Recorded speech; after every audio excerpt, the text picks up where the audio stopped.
The Wampus Cats kicked off the 2023 campaign in thrilling fashion last week in Bentonville with a come-from-behind 42-39 victory over the Tigers.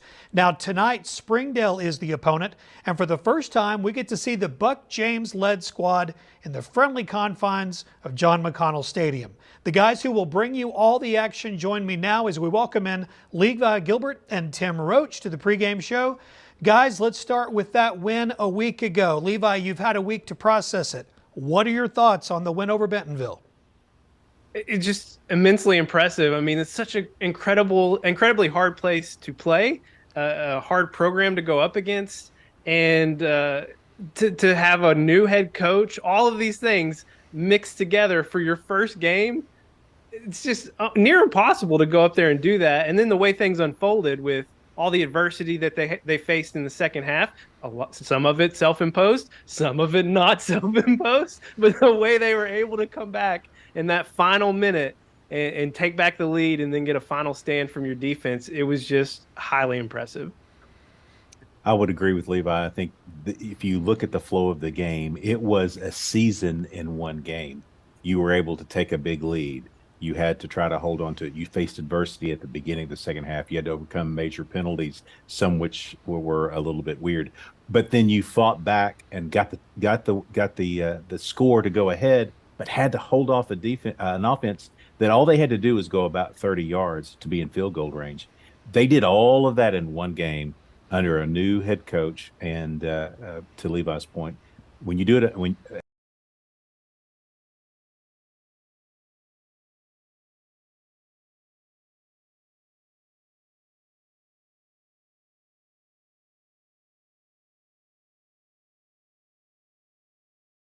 impressive thing. In a lot of ways, the win was even more impressive because it was tight like that. I think if it's a 14 or 21 point victory, we're maybe wondering about Bentonville, but the heart that this team showed after just a few months under Coach James's leadership was very, very impressive. This week, Springdale comes to town. They're 1-1, a win over Farmington a week ago. It's a very different looking team than we saw last week. They will run the ball and run the ball and run the ball, won't they? Yeah, and a different team than we even saw a year ago. It seems like they're kind of buying into the program they're trying to establish. Triple option offense coming our way. They've got really talented they're really receivers, but they're playing kind of wingback positions in this offense. But man, they're fast, and if you don't play containment football, they can make you pay very quickly. We saw that with what they did at Farmington or against Farmington a week ago. So, defensively, you got to play responsibly, but offensively, we just got to make sure that we're really doing our job and putting points on the board, because this is an offense they can't really play as well behind. So we got to make sure that they're playing from behind as much as possible tonight. If you listen to their head coach, he talks about knowing what their weaknesses are. He mentioned in a pregame show before the Farmington game, we've got to figure out a way to throw the ball more. Well, they attempted 4 passes against Harrison and 2 against Farmington. So they have one angle that they work. We will have to bunch the line of scrimmage. We're going to have guys that will be doing things that they haven't done all year or all 2 years. This is the first time we've seen this kind of offense since 1964. All right, let's broadcast the game in black and white. What do you say? We'll dial it way back. All right, guys, thanks. After the break, you will visit with the guy who ultimately decides when each offensive play starts. It's senior center Mason McEwen. He is the senior spotlight next on the Conway Regional Health System pregame show. When you choose Conway Regional, you're choosing more than just exceptional care. You're choosing a healthcare provider deeply rooted in your community, where our doctors and staff are your neighbors and friends. With 9 primary care locations in 5 counties, we believe in building lasting relationships centered on trust and personalized care. Take control of your healthcare journey with us as your dedicated partner. Schedule your appointment today and let our family care for yours.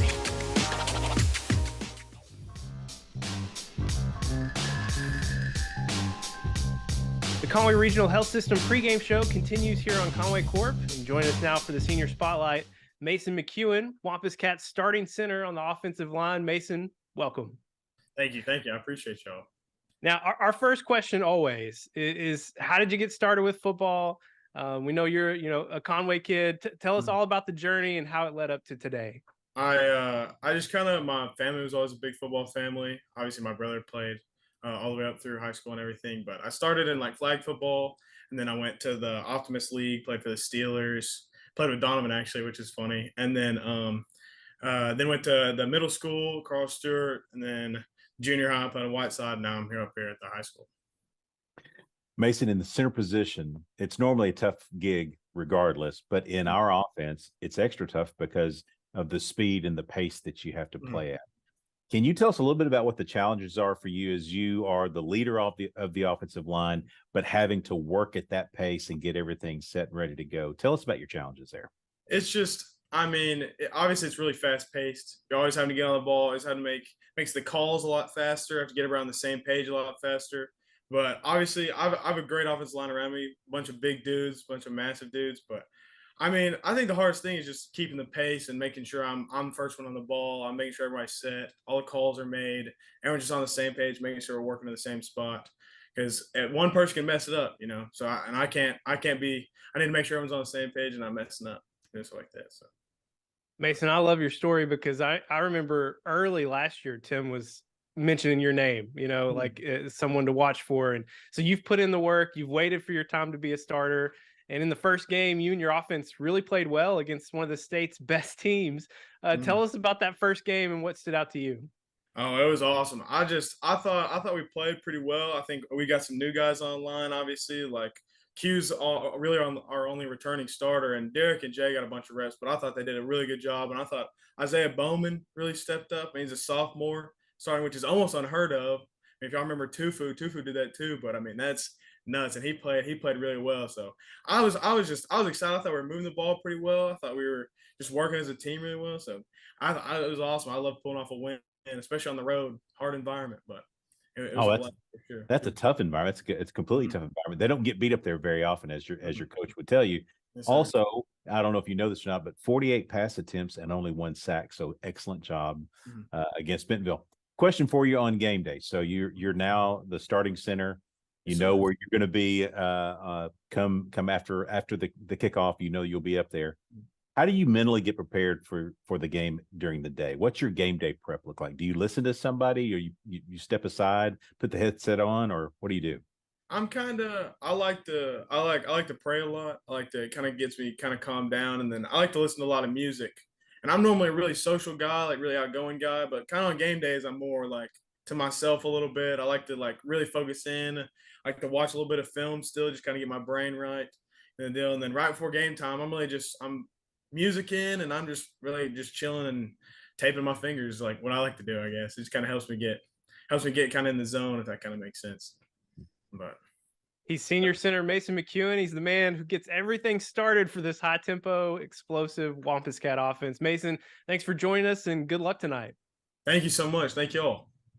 Conway Regional has been the community's hospital for 100 years, providing high-quality, compassionate care. As our community continues to grow, we're growing alongside you to ensure all of your healthcare needs are met right here in Conway. When your family needs emergency care, you can trust our board-certified providers and exceptional team of nurses to provide you with the comprehensive care you deserve when you need it most. When you're facing an emergency, trust the care you'll find down the hallway, not down the highway. At Conway Regional, we're not just growing, we're growing together.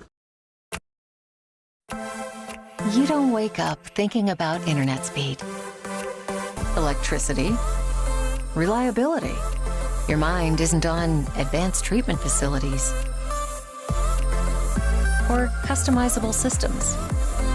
You don't have to think about any of these things because we do. Conway Corp, always on.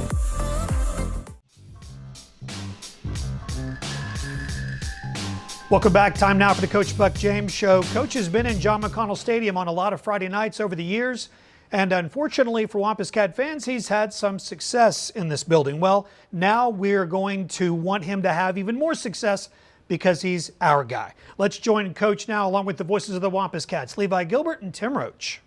Thanks, Jeff. Coach, congratulations on your team's victory over Bentonville, last year's 7A runner-up and one of the state's top programs.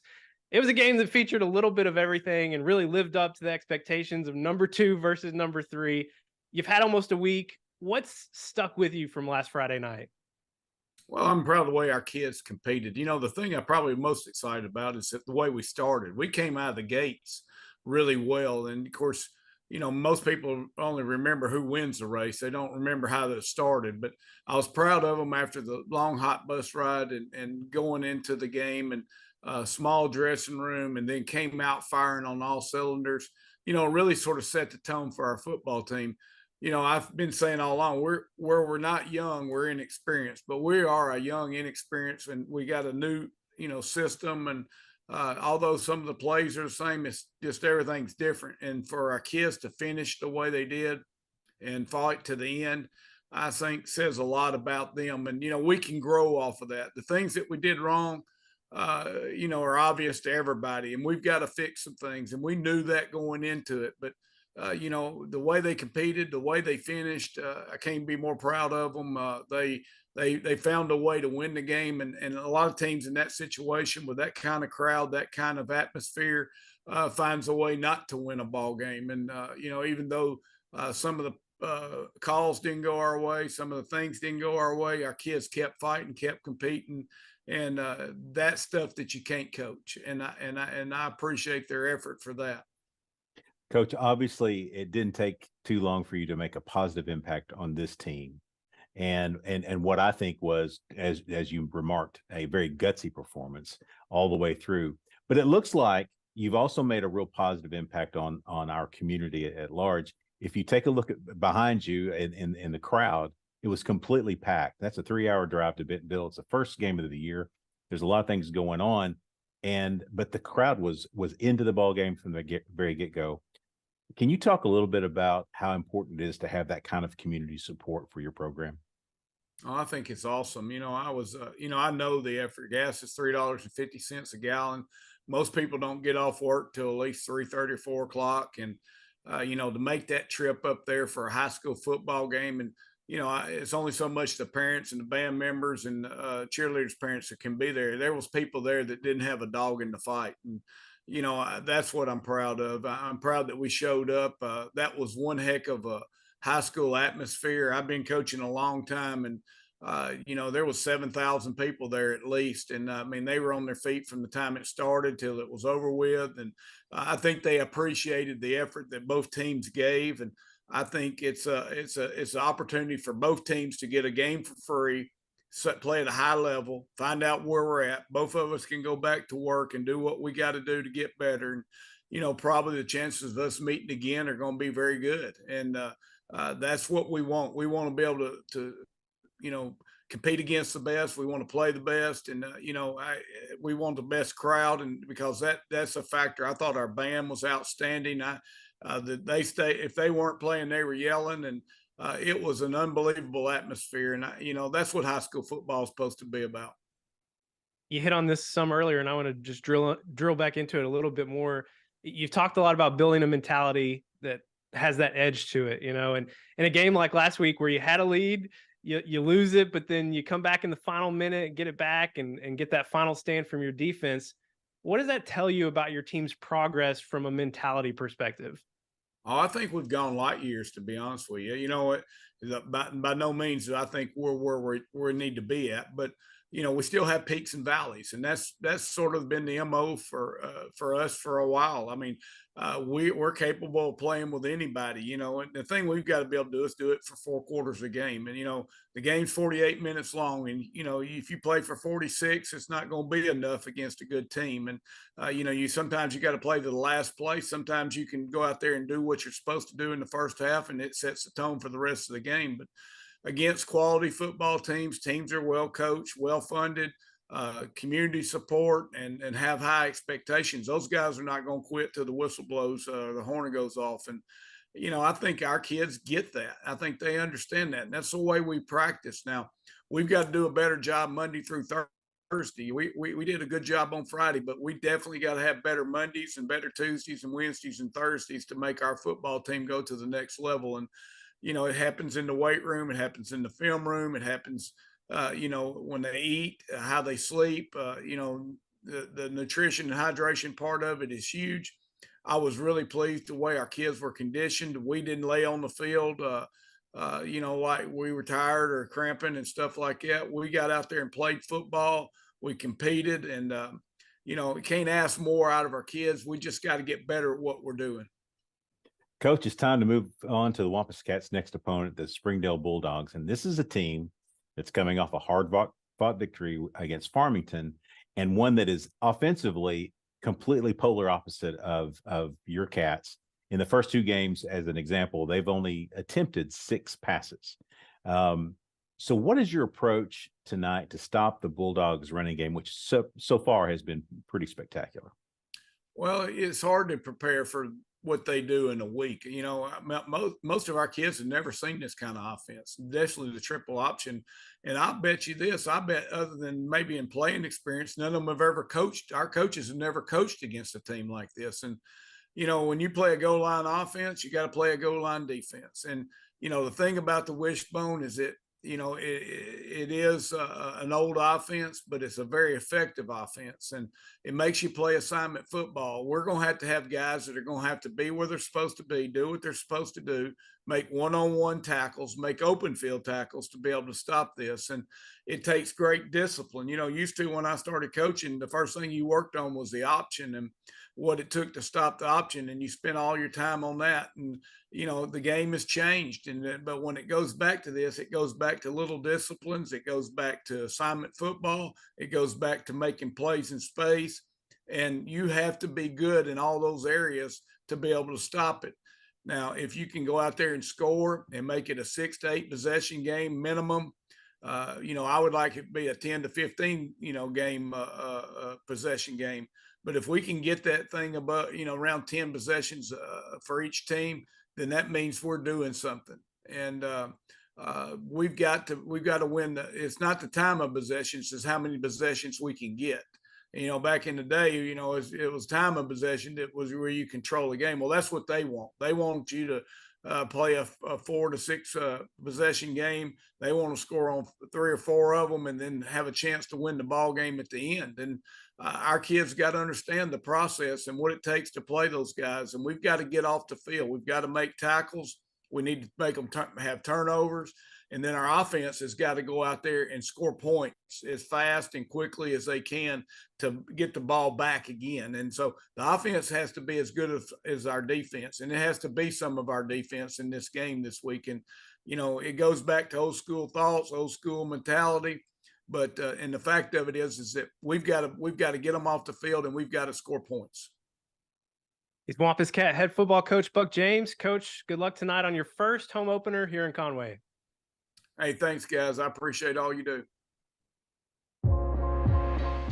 When you choose Conway Regional, you're choosing more than just exceptional care.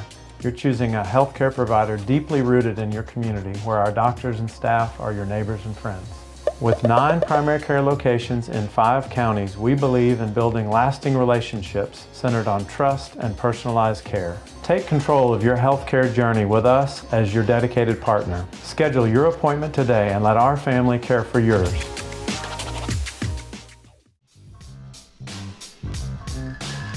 We're just moments away from kickoff at John McConnell Stadium as Springdale takes on your Conway Wampus Cats. Stick around during halftime. You will see the Conway High School cheer team, the Conway High School dance team, and the Conway High School marching band, their performances from tonight's game as well. We'll join the guys in the stadium next on Conway Corp Channel 5.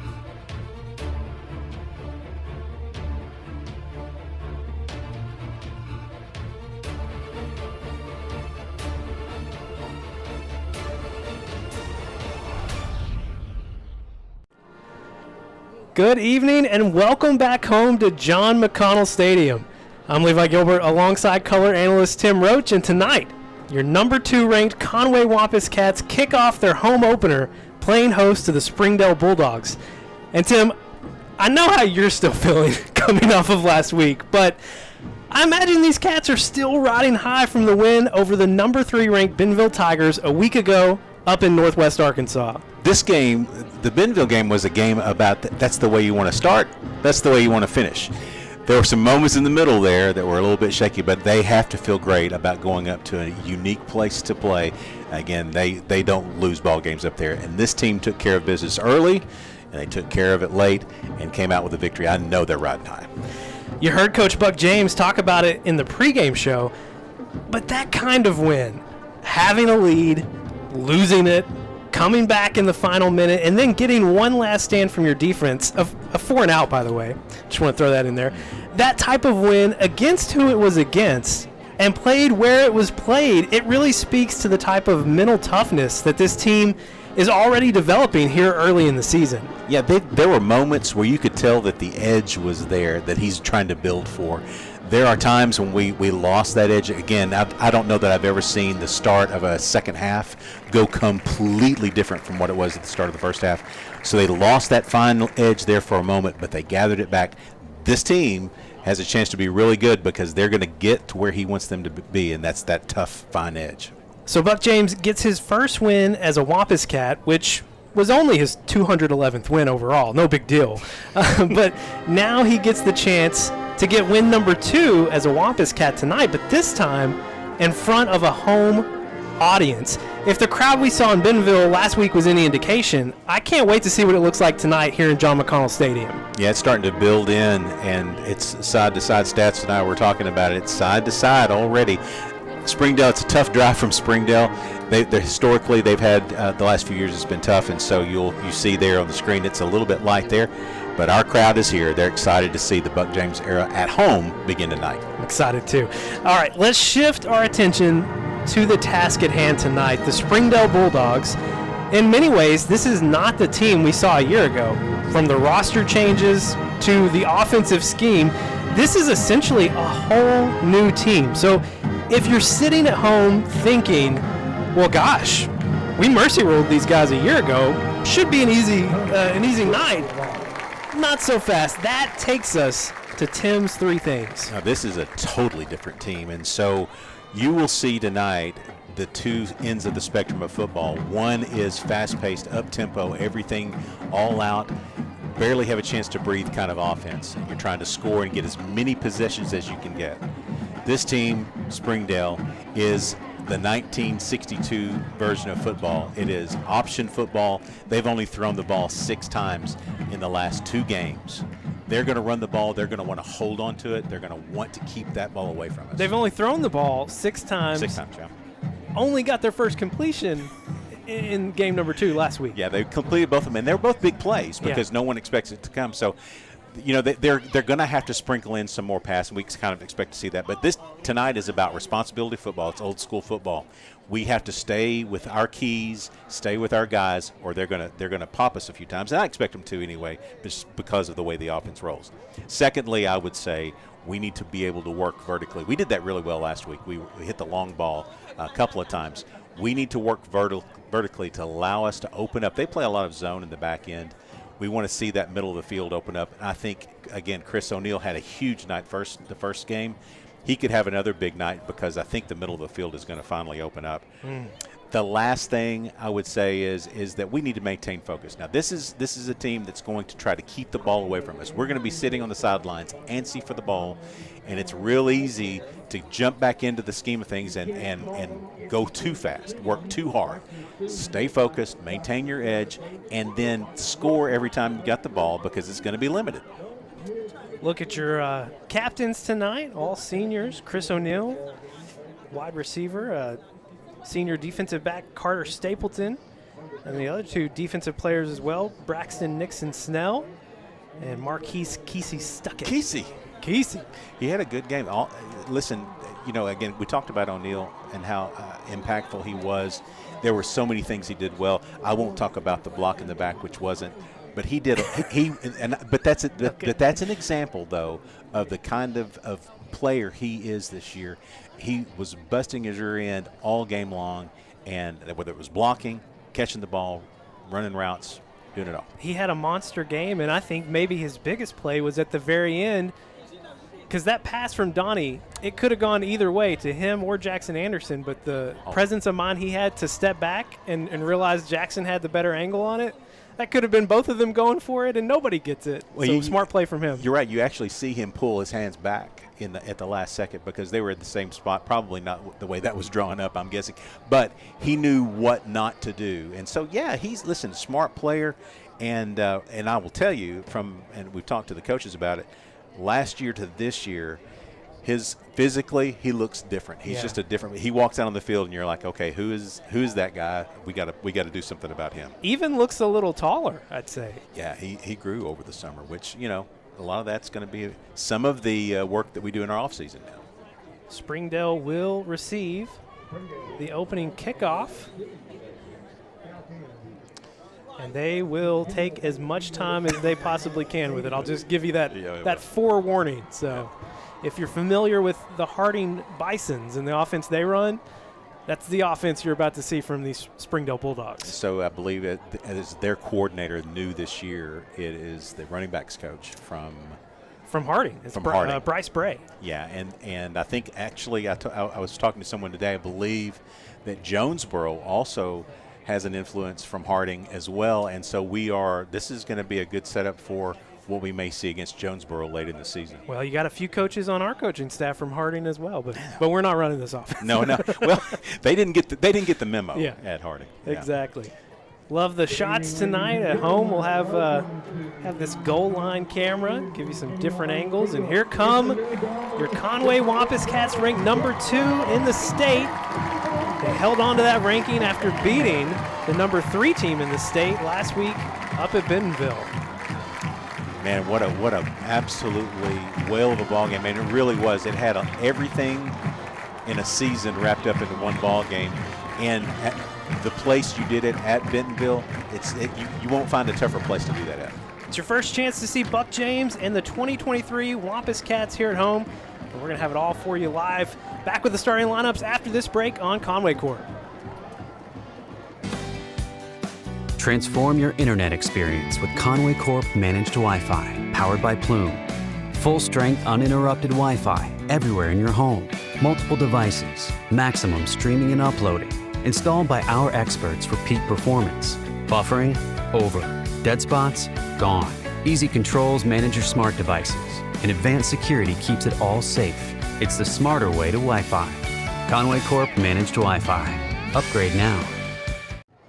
It's the 2023 home opener for your 1-0 number 2 ranked Conway Wampus Cats. Let's take a look at the starting lineups. Conway Regional has been the community's hospital for 100 years, providing high-quality, compassionate care. As our community continues to grow, we're growing alongside you to ensure all of your healthcare needs are met right here in Conway. When your family needs emergency care, you can trust our board-certified providers and exceptional team of nurses to provide you with the comprehensive care you deserve when you need it most. When you're facing an emergency, trust the care you'll find down the hallway, not down the highway. At Conway Regional, we're not just growing, we're growing together. Well, that wasn't your starting lineup, but hey, we love to see our main supporter there, Conway Regional. We might try and sneak in the starting lineups a little bit later in the broadcast because we don't want to miss the opening kickoff. Be Conway kicking off to start the game, and Springdale Bulldogs electing to receive to start the first half. Junior Mahar can really kick the ball when he gets a hold of it. He's first year kicking. We had Mejia for 3 years there. Got used to kickoffs into the end zone, and Mahar can put it in there. Trying to see all the Bulldogs back to receive. I see Vonnie Williams Jr. back there. And we're off. Mahar kicks it away. Springdale takes it about the 2. It is Williams with the return. He's found some space out on the far side, brings it back to the middle of the field, caught up from behind. But a great starting field position for the Bulldogs. Yeah, he found a seam right in the middle of the field. One good block right at the point of attack, and it was a long way to go. I think that was that Trez that got him finally down. I believe it was. Trez Hammond from the backside. All right. Mattel football right here in front of you. Jack Pounders, a junior quarterback, leads this flex bone, wishbone, whatever you want to call it. I think it's the flex bone. They'll come to the line and check. They do this most of the times. They come in, see where you're set up, and then try to refigure what they're going to go. They're going to go slow. They're going to try to limit. You won't see a lot of hurry here. Lodgkit Kanagaki will take the opening carry there. He's the fullback, number 48. Gets that left side. He's going to pick up about 3, and that's exactly what they want to do. 3.5 yards every play is what they're looking for. You'll see them. You'll see the what I would call like a wing back. Like you may have called them something differently, like slot back, where they'll hitch one way, and you'll see them go the direction opposite of the side that hitches. So number 2, number 8, they will on most plays they will start their motion early, and they're going to go towards the play. Kind of their key. Talking about Khalil Marks and Noel Howard. They're going to pitch it out to Marks this time. Number of Wampus Cats there quickly, including Tice Carr.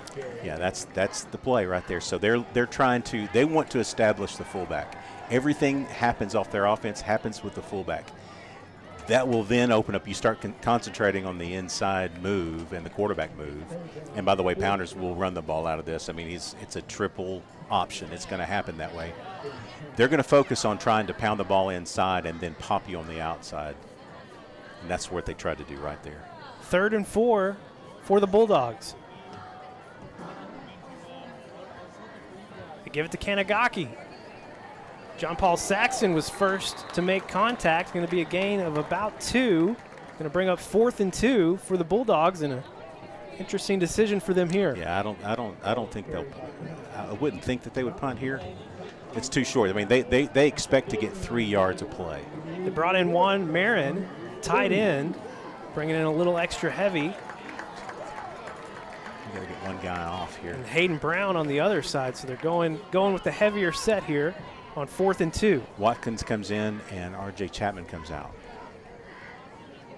Pounders gives it to Kanagaki. He's held up right back at the line of scrimmage, and your Wampus Cat defense holds on 4th down. Now Braxton Nixon in there big time on the end. Listen, this guy's a load. He is an absolute fullback. When you see him play, he is. Watch this strong move here on the edge. Yeah, Braxton from the backside. Trez Hammond, Ben Chandler, Jacoby Wade coming in, finish it all up the too. critical guys. All of them. Yeah. All right. Defense does its job. We get our first look here at the Wampus Cat offense, and Chris O'Neill lined up in an interesting spot. They'll flick it out to him after the fake.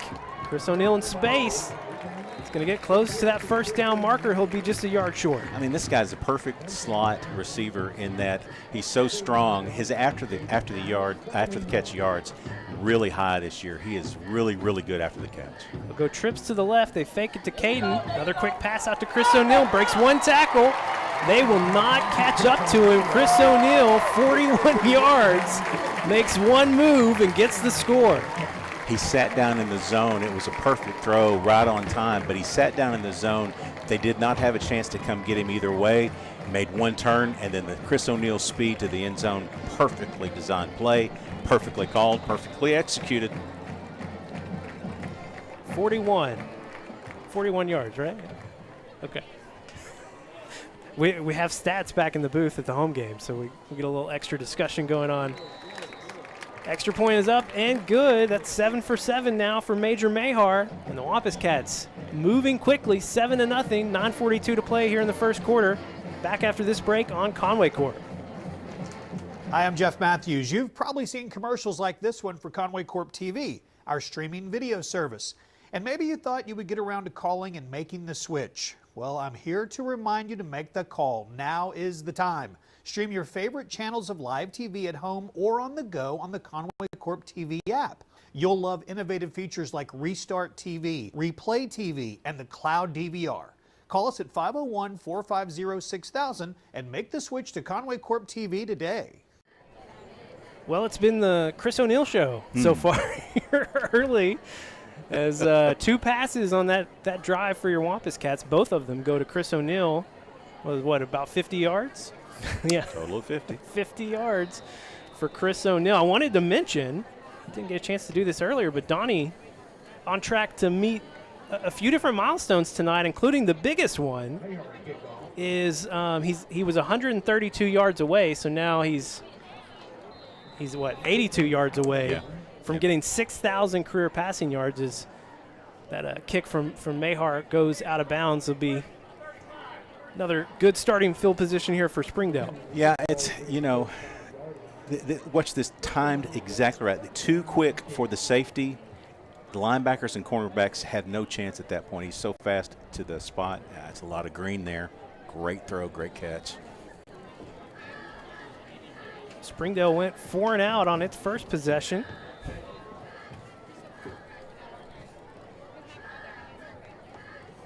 But they milked 2.5 minutes off the clock doing it. Yeah, but that's what they want to do. Actually, they would love to have had about 3 or 4 different four down pieces there, but it didn't work out. Pounders keeps it, pitches it. And here's some trouble. That's what they like to do. Jacoby Wade bringing the lumber after the first down is picked up by Noel Howard. Yeah, that's way too much. That's the first down of the ball game for Springdale. That's way too much on that pitch there. They get your eyes moving in one direction, and you've got to maintain your position, your responsibility, and don't get caught up looking inside of the quarterback or the fullback. If your guy's the outside guy, you got to take him. 1st and 10 now at the 47. Both of their scat backs are very, very fast. They're good to the edges. Got Marks lined up on the left. He's in motion right now. Pounders flips it out to him. Jacoby Wade right there, and he's going to be caught behind the line of scrimmage, a loss of 1. Yeah, also there was R.J. Chapman, and that's the way you play that outside edge. I mean, that's their responsibility is that wide guy, and they took it, and they lost a yard on that. He was lucky to get a yard there. Springdale -3 on turnover margin on the year. They have fumbled the ball 5 times. Well, they do a lot of these pitches blind, but the quarterback doesn't have a whole lot of time to do anything with it. So he pitches it to a spot where he thinks this guy is going to be, and sometimes it gets a little bit wild. Marks in motion again. They give it to the fullback this time, and he gashes us. Going to be about 6 or 7 yards there. Yeah, it's really quick. I mean, he is literally on the line of scrimmage. That handoff. What do we have here? Ryan Talent was in on that last play. He's a senior linebacker.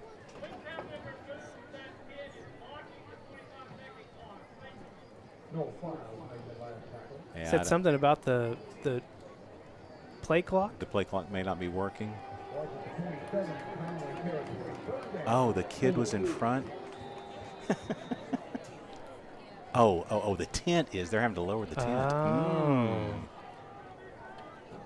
I see. Some corrective measures on a tent. It's Not down in the end zone. I'm not going to say whose tent that was. No. 3rd and 4.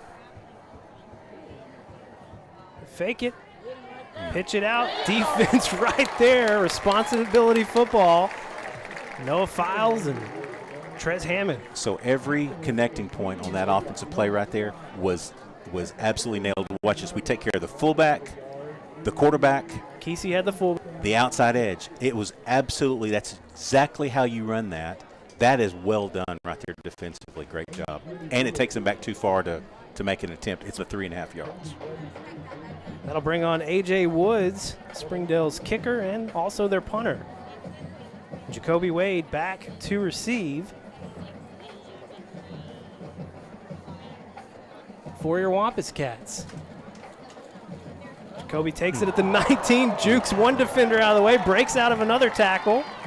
He's going to pick up about 15 yards on the return. The thing I love about Jacoby Wade is that at about the 35, he was sizing up the guy. He was not going out of bounds. Watch this, at around the 35, he's looking at him. He's going, yeah, I'm not going out of bounds. You're going to take one. Jacoby Wade. That is super nice, Jacoby. Hey, great series by your defense there. They got the 1 first down on the outside pitch, but pretty much every other play other than that. There's a flag down on the field near our sideline. Is it a sideline warning? Might have been getting a little too hyped up after the Jacoby Wade confrontation. No idea what's going on. Once again, I'm at a loss. But back to the defense while they figured this piece out. They did everything they needed to do for every other play other than that one. They lost a little containment on the one edge. So I'm guessing they're going to pick that up. The chains haven't moved yet. He's moving back now. Holding against your Wampus Cats. Yeah, so now, since it was in the air and not on the actual run back, they take it from the point at which we caught the ball and then move it back from there. So this is a huge penalty in terms of yardage. Didn't see where the hold was. They didn't give the number. They are trying to figure out where to go. Well, that's not it, by the way. We caught it at about the 20. Yeah, I don't know where that, so I don't know. Wow, look at that. Look at your student section. Aloha. All right. So the ball will be placed now at the 23. Yeah, I don't know how he decided there, but okay. Des Des. Davidson will start this drive in the backfield, and he will get that first carries. Met quickly back there by a number of Bulldogs, including Julian Arroyos. Yeah, he is their best player. Yeah. Defensively, he is the guy that makes it happen. He's really, really talented. Loss of 2. Donnie looking to pass here on second down. Fakes it. And he finds. Wow. Who did he find across the middle? Oh, Jonathan Smith. Wow. Boy, listen, there was a lot of work there. And by the way, we got held twice from a receiver perspective. They were holding Jackson Anderson like nobody's business. No call there, though. Huge pickup, gets the first down. Kobe Irwin in the game as well now. They give it to Des Davidson. Good block. Des going to fall forward for a gain of 2. And the helmet coming off of Arroyos, who's going to have to come out for a play. Got a good block at the line at the point of attack, but then really good collapse by the right side of the Springdale defense. 2nd and 7. Get it out quickly to Chris O'Neill.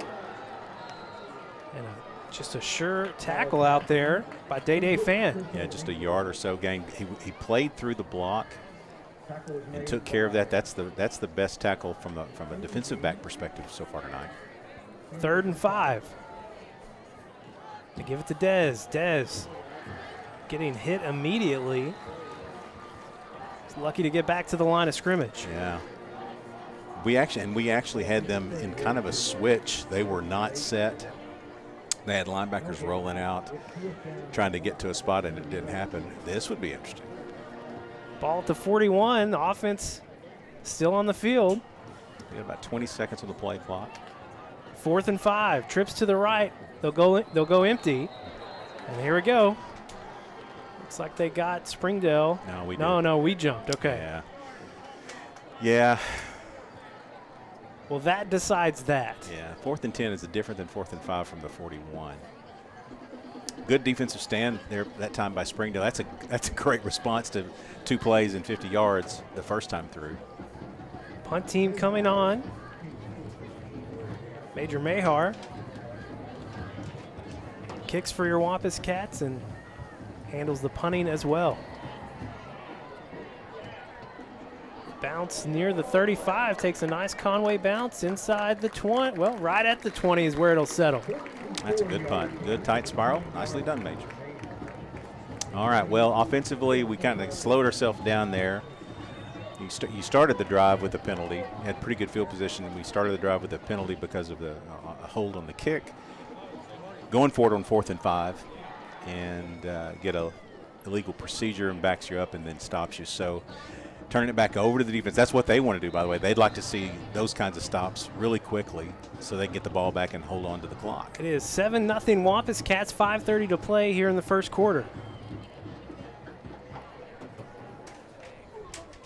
Pounders will look over and get the call. We are stacked at the line of scrimmage. MJ Jones in there.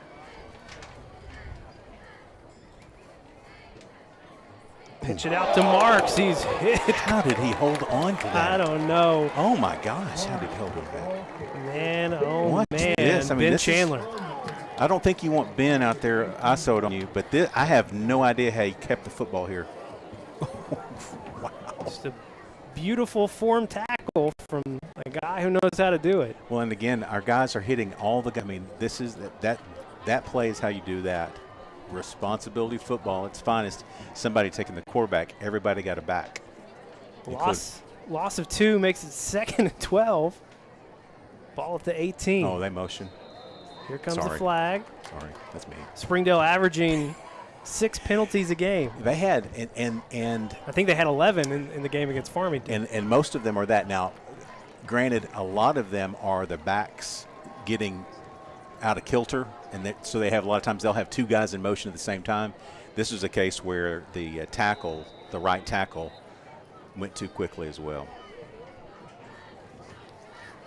Tristan Bass sprinting to get off the field. Penalty makes it 2nd and 17. Ball moves back to the 13 now. Gotta wonder if we'll see a throw here at some point. They'll give it to Kanagaki. MJ Jones meets him right there, and he wasn't the only one. Yeah, no, you've got Cobb Buchanan in there. Cobb Buchanan in there as well. Let's see who else gets up. 92.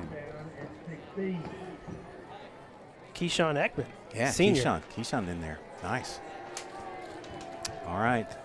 Again, they don't throw the ball much. This would be a place where you might expect it normally out of a normal offense, but I don't know. This is kind of a weird formation they've got, though. They're tight with 2 wide receivers. Tristan Bass split out on the far side. Pounders will keep it. He's got a lot of space in the middle. John Paul Saxton caught up to him. Would have been a first down. That was the first time the quarterback has kept the ball so far, but it got them into their 4th and manageable. They're now 4th and about a yard. Yeah, now, boy, I'll tell you what, the 29-yard line. I mean, that's a serious decision when you're down 7-0 early. Especially against this offense. Yeah, I mean, they're going to do it. They want to keep – that's how bad they want to keep the ball. Just keep the ball. Just don't jump off sides. Pounders might expect him to keep it. And they moved. They had 2 guys moving at the same time. Here on the near side. Oh, 2 guys rolling. Going to be called against your Wampus Cats. First down for Springdale. I thought I saw the wide receiver and maybe it was in time, though. Okay. Juju Jones in there on the interior now. Keyshawn Ekman back out there as well.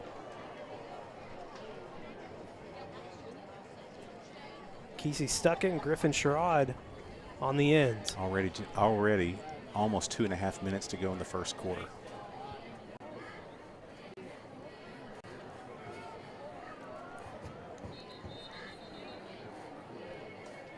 Looks like we're going to have a timeout for Springdale. We will take it as well. Back in 30 seconds after this break here on Conway Corp.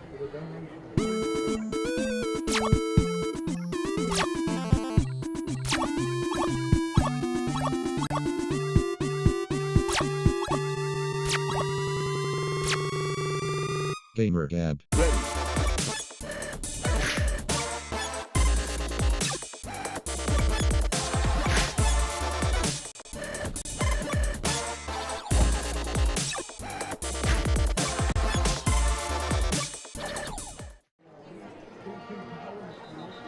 Live tonight at John McConnell Stadium, our first home game of the season, and the first home game as the Conway head coach for Buck James. There he is, the man, the myth, the legend, all in one.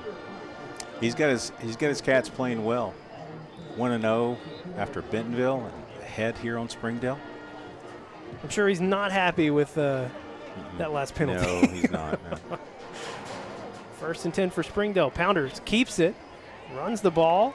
Noah Files there, and Ben Chandler pulling him down from behind. And he'll run the ball quite a bit. I mean, both games against Farmington and Harrison, their first game, he ran the ball a lot. And, it's one of the options in this thing. And if it's open, you got to take it. But if he continues to do that, we got enough guys in our linebacking crew that's their responsibility. And he's gonna be in the ice tank tomorrow morning. It's going to be a tough night. 2nd and 8 for Springdale. We're at the 2-minute mark here in the first quarter. Conway leads 7-0. Pounders going to keep it again. Going to pick up about 3 more yards. Bring up 3rd and short for the Bulldogs. Yeah, I mean, their whole philosophy is if you get us to where all we need is 2 or 3 yards, we're going to do it. And so they're trying to get to. They'd like to be a little bit better than this, but that's close to where they want to be because they'll go for it on 4th down. Yeah. 3rd and 4, 125. Clock still ticking here in the first quarter.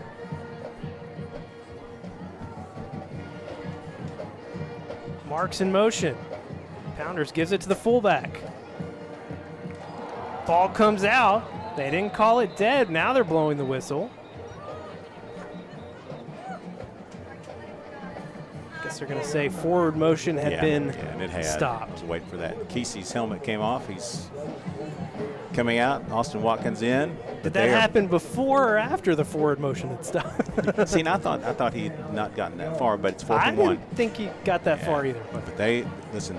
You're gonna see this all night long. It doesn't matter what the score is. They're gonna go for it on 4th and 1. It looks like from wherever because they did it at the 29-yard line earlier. Their whole methodology of just keeping the ball away from you. It'll make it 4th and 1. They'll give it to Kanagaki. He's going to flash forward, just picks up the 1st down, keeps the drive alive. I don't know that we'll see another play this quarter. I don't think you will. 26 seconds on the clock. They've been running the play clock down as much as they can. I think they'll probably just sit on this one here. If that's their MO, that's going to be it. There's no cloud of dust anymore because it's a turf field, but that's basically what it is. 3 yards and a cloud of dust. That will do it here for the first quarter. The scores: Conway 7, Springdale 0. At the end of 1 quarter, just 2 offensive possessions for your Wampus Cats. That's how Springdale. That's how Springdale wants it. We'll be back after this break here on Conway Corp. It began in 1997 with one goal: community first. It grew, reaching farther and farther across the state of Arkansas. Now, we're on the move again, ready to show our commitment to the people of Conway. Ready to continue the effort to revitalize our downtown with a state-of-the-art banking facility. Ready to live out our firm belief that community is everywhere. And now, community is here. It's your home opener for your Conway Wampus Cats. Conway 1-0 on the year after a huge win up at number 3 Bentonville last week, and they host Springdale here for the home opener. 7-0 after 1 quarter of play. Your Wampus Cats just got 2 offensive possessions the entire first quarter because this Springdale offense, they're going to hold on to that ball as long as possible. Well, and one of those possessions only took 2 plays. I mean, that's so. I mean, literally, I'd like to see stats. Do you keep time of possession on your? We do not. It had to be unbelievably tilted. Yes, I'm sure it's 10 minutes to 2, probably. Yeah, probably not too far off of that mark. As we come back, it's 1st and 10 for Springdale. Pitch it out to Howard. Howard stringing it out. He's going to pick up about 3 yards after the pitch. It gives him 4. That's good. That's a good play. We were chasing there, so we lost our containment a bit. They got to the edge more quickly than what we need. So that really does open up, by the way. I mean, the quarterback has been good. We've stopped the fullback pretty well. So now they're going to – you might see Pounders here keep it, or you might see them try the fullback just to try to get 2 or 3 more yards. Pass. They're going to pass here.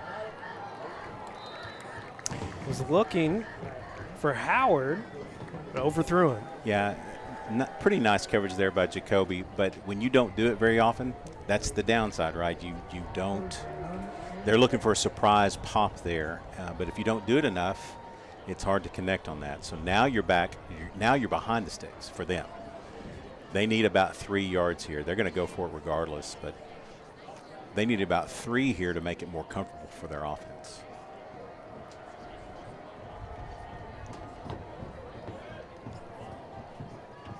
3rd and 6. They give it to the fullback. Completely uncovered. We had a guy completely uncovered. Defensive coaches are making some corrections. 17, who is Braden Connor. Yeah, he was completely uncovered in the near side. But this is where they want to be. They pick up 4 yards, makes it 4th and 2. Pounders gives it to the fullback again. He's trying to lean forward. I'm not sure he made it. He did not. Your Wampus Cat defense holds on 4th down again. 2nd turnover on downs here in the first half for Springdale. Really important here, really important to make something of this. I mean, you're not going to get many opportunities, obviously.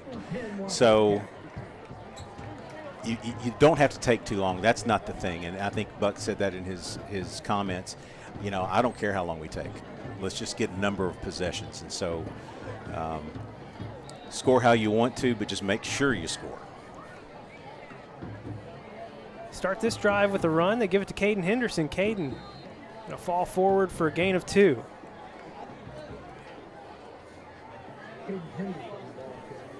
Jonathan Smith, Chris O'Neill, Jaden Gaines on the near side. Find Chris O'Neill on the crossing. Great catch. He had to go down low to pick that one up, but he did it. You know, the Springdale defense is nowhere close to being set in terms of their covers and the wide receivers there. They were still moving at the ball. 1st and 10, pump fake. Donnie having to rush out. He's going to tries to connect with Chris O'Neill. I think we had flags on the far side, back near midfield. That was such a weird. The play was all the way over here to this boundary. I have no idea. I'm guessing it's going to be on us based on where he threw it, but it was completely on the backside. 10:42 to play here in the 2nd quarter. Conway up 7-0. Donovan Amalo hanging out near the officials, trying to figure it out.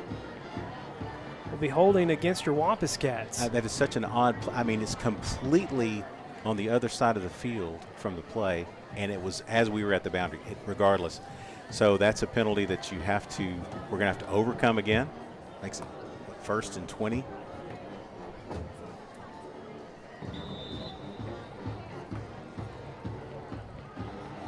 Delayed handoff to Caden Henderson. Gets a little bit back there on 1st down. Yeah, not a whole lot, actually, a couple of yards, but it looked good there for a second, but they closed well in space and stopped him from making anything further. Donnie flushed out near side. Tries to connect with Jaden Gaines here on the sideline. Jaden just couldn't look it all the way in. Another flag. And another flag back almost in the same spot as before.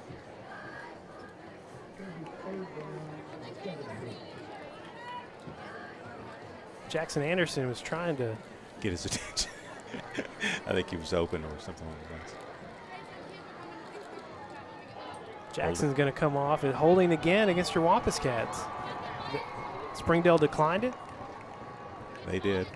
But it's an interesting place to call, and it's the same official at the same spot at the same time from this side of the field. 3rd and 17, Moose Grimes on the field out on the far side, split out. Trips to the left for Donnie. Flushed out again, lofting one up. Jonathan Smith comes back and gets it, walks it in. 43-yard pitch and catch from Donovan Amalo off his back foot to Jonathan Smith. Smith's first touchdown on the year. It's one of those that is so you're just waiting for the ball to get there, hoping like you don't drop it, and he cradled it in, made a good turn, kept his balance. Donnie just been under pressure this entire drive. Still a lot of arm. That was a great block on the backside. Great. Extra point is up and good. 14-0. No 3 to play here in the first half. Wampus Cats on top. Back after this break here on Conway Corp. When you choose Conway Regional, you're choosing more than just exceptional care.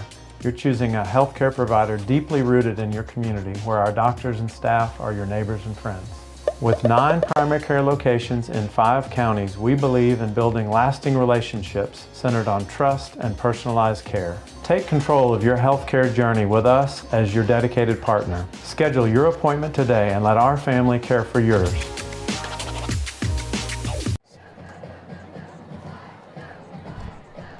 Live tonight at John McConnell Stadium. Wampus Cats up 14-0. 10:03 to play here in the first half. Another 40-plus yard pass from Donovan Amalo, this time to Jonathan Smith. He's only 6 yards. 132? 132 is what he needed. He's got 126. All right, 6 yards away from 6,000 passing yards on his career for Donovan Amalo. Trez Hammond says, I'll take care of that. Yeah. That's textbook open field tackle by Trez. He's had a great couple of ball games. Here's the tackle here. I mean, this is open field. Guy has only the boundary to worry about, and it's just a clean, clear tackle. Nice.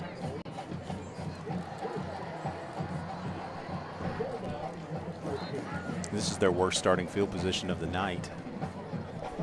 The 14-yard line. 14-0 Conway.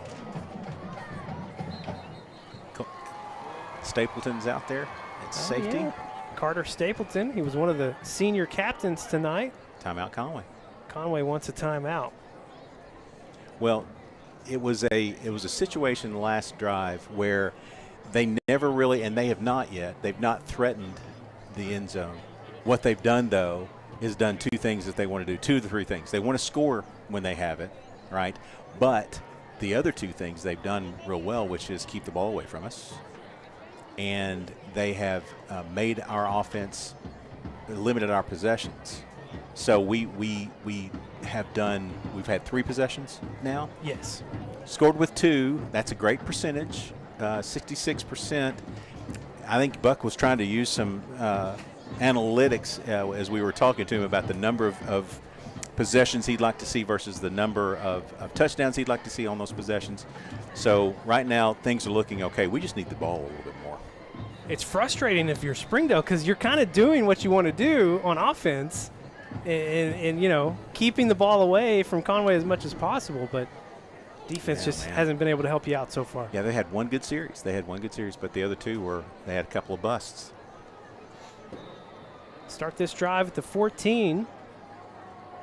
Conway up 14-0, 9:58 to play here in quarter number 2. Our scoreboard has been out tonight. Team is working on that.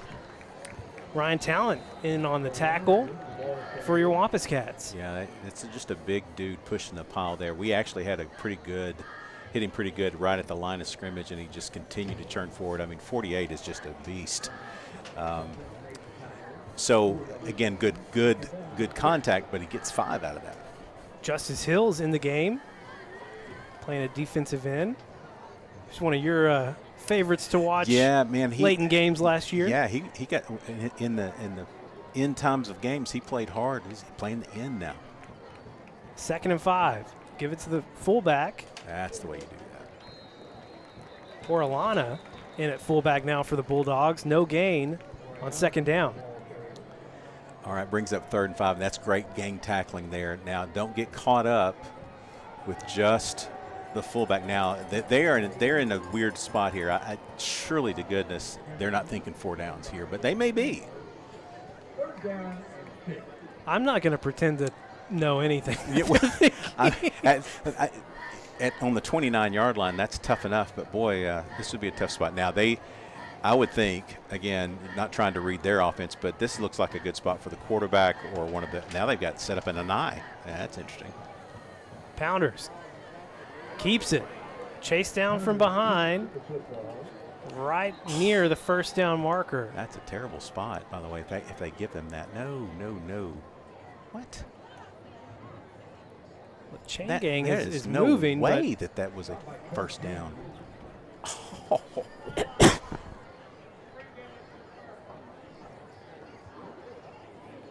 Couldn't hear what the official said. Yeah, I can't believe they gave them that 1st down. We saw interesting spots last week, but that's a That's very generous. Juan Marin, tight end, limped off the field for the Bulldogs. 1st and 10 at the 24. That was their first different formation with an eye back. Pounders fakes it to the fullback, pitches, wrapping it up quickly. Ryan Talent. Yeah, good strong tackle, but again, it's 5 yards on first down. They're getting what they want on first down, and it opens up, for them, it opens up all of the different options of the option game. But they've done a lot more damage with quarterback so far in the first half. Pounders has been more effective. Kanagaki back in at fullback.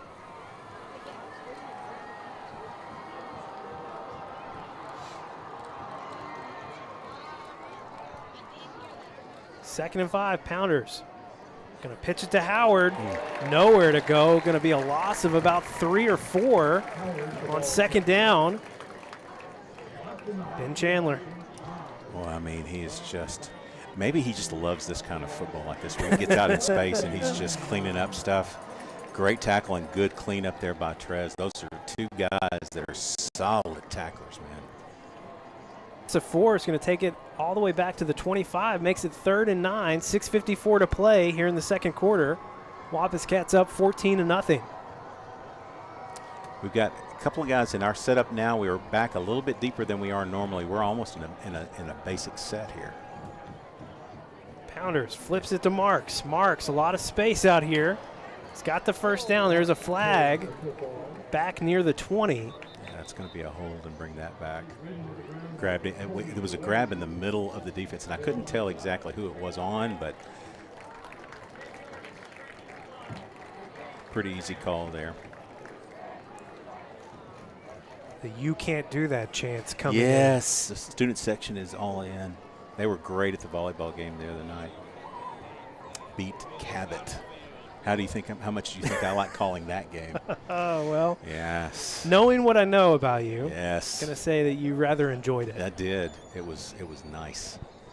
All right. 3rd and extra long. But again, against Farmington, they ran out of this. Yeah, thinking that if they can get half of it, they'll go. 3rd and 19 now for the Bulldogs. We're nearing the midway point here in the second quarter. 2 wideouts now. Pounders gives it to the fullback right up the middle. He's going to get about 2 or 3. And here comes the punt team very quickly. Yeah, it's almost like they knew better than to try to throw it there. Our defensive backs are really good, and that's danger there. Jacoby Wade back to receive for the Wampus Cats. In to punt again. Junior A.J. Woods for Springdale. Barring any penalties, we should get some real good field position here. Will not be returned by the Wampus Cats. Going to go out of bounds near the 44. We'll have to see where they officially mark it. They will put it right at the 44. So like you said, Tim Roach, good starting field position here for Conway, who scored on their last drive. Yeah, I like short fields. There's 5.5 left here in the opening half. Look here, we are opening up with our 2 tight end set. Max Owen on one side, Moose Grimes on the other. Dez.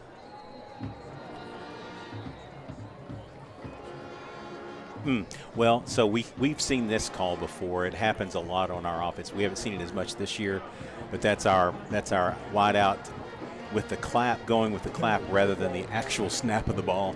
And so it's a quick 5 yards. Haven't seen it as much though. No, they've been much better at it.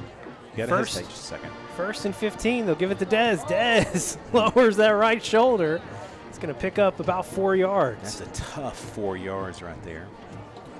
Scoreboard is up 14-0. Your Wampus Cats up and driving here. 2nd and 11. We'll give it to Dez again. Dez going to work the outside this time. Cuts it upfield.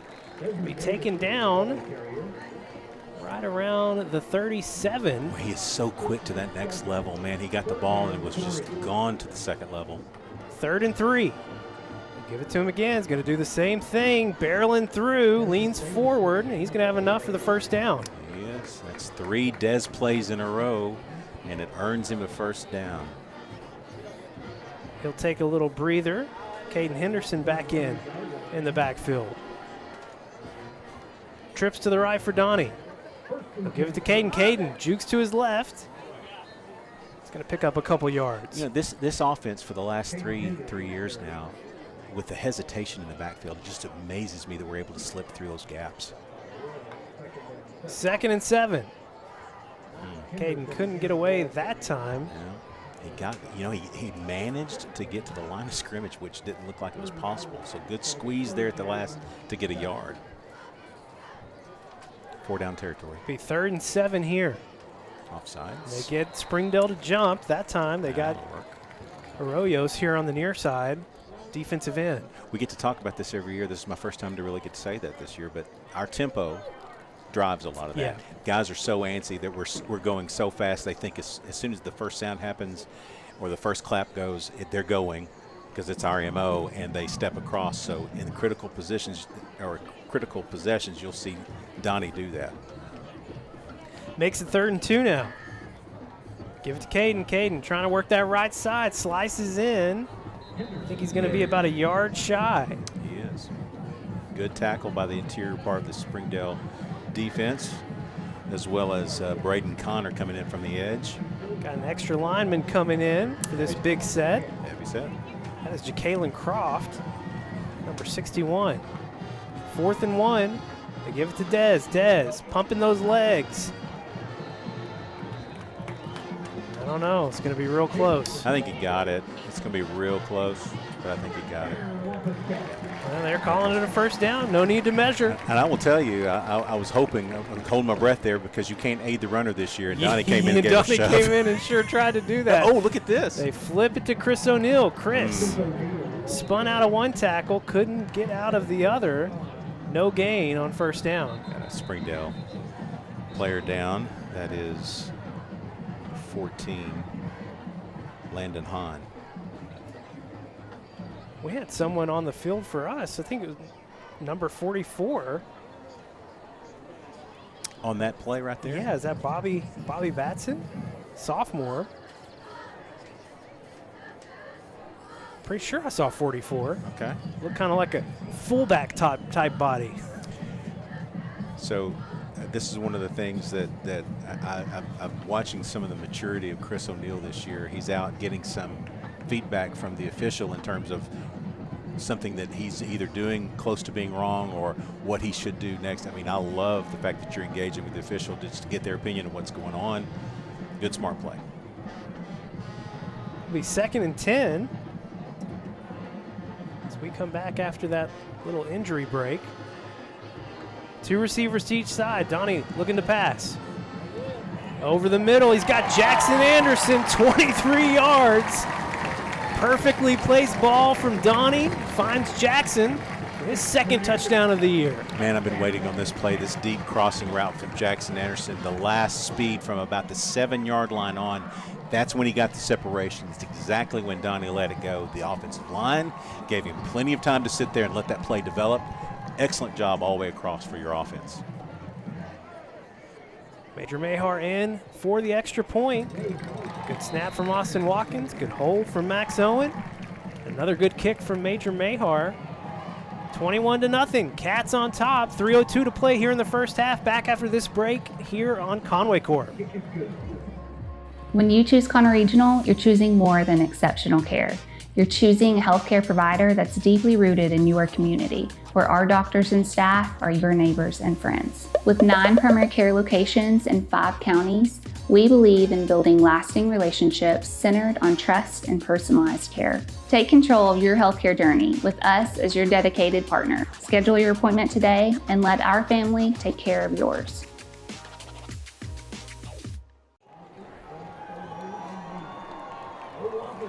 Well, folks, that's gonna get us there for Donovan Omalo. He's now crossed 6,000 passing yards, and also earlier on the night he has gone now for more than 60 passing touchdowns on his career.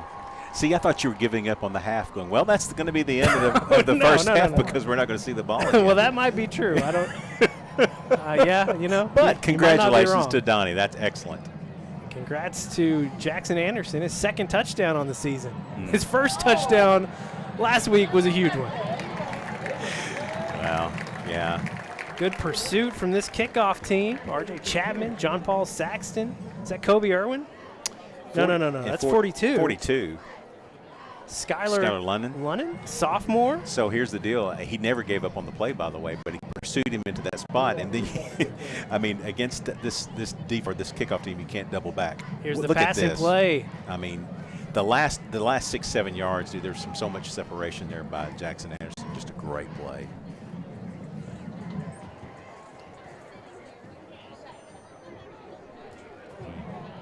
Pounders keeps it. Big gain on first down. Yeah, he's the guy. Listen, so far, consistently, he's been the guy that really hurt us.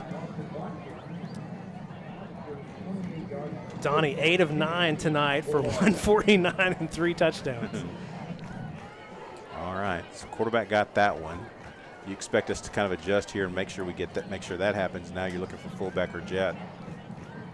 Ball at the 28, 1st and 10. They give it to the fullback, Braxton Nixon Snell, and Austin Watkins right there to handle that. R.J. Chapman, that's a great gang tackle. And I'm going to tell you something. It takes 3 guys to get 48 down. He is an absolute load. He is a big dude. Big dude. Good job, Braxton. That's Lodgkit Kanagaki that we're talking about. Lodgkit Kanagaki. Lodgkit. I wrote his name down like Lodgkit. That's not how it's spelled, but that's how I wrote it. Springdale broadcaster Zach Arns had really great things to say about him. Just a great, said he's just a great kid, always smiling. But he's a load. Timeout. 2nd and 10. Springdale will call a timeout.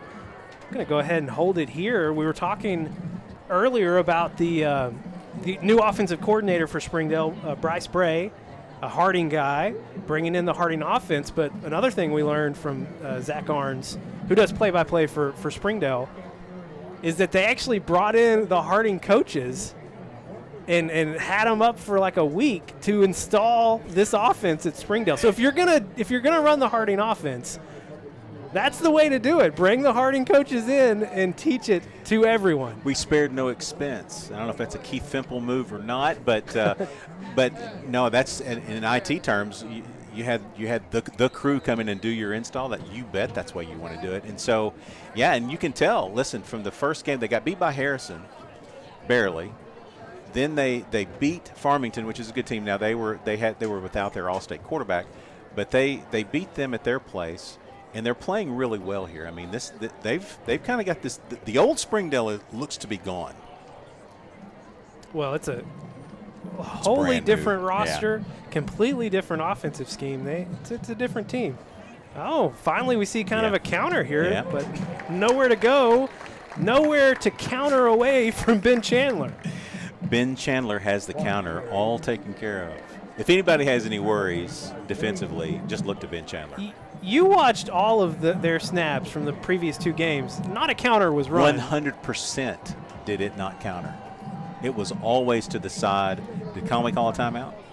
Somebody called the timeout. Conway did, yeah. Stat said Conway wants it back. Yeah, I don't blame him. I don't blame him. But, yeah, every play where and again, I've called them every other kind of back. I really would like to know what they're called. I wrote them down as wingbacks because I was calling it the flex bone, and that's how it's listed on Wikipedia for flex bone.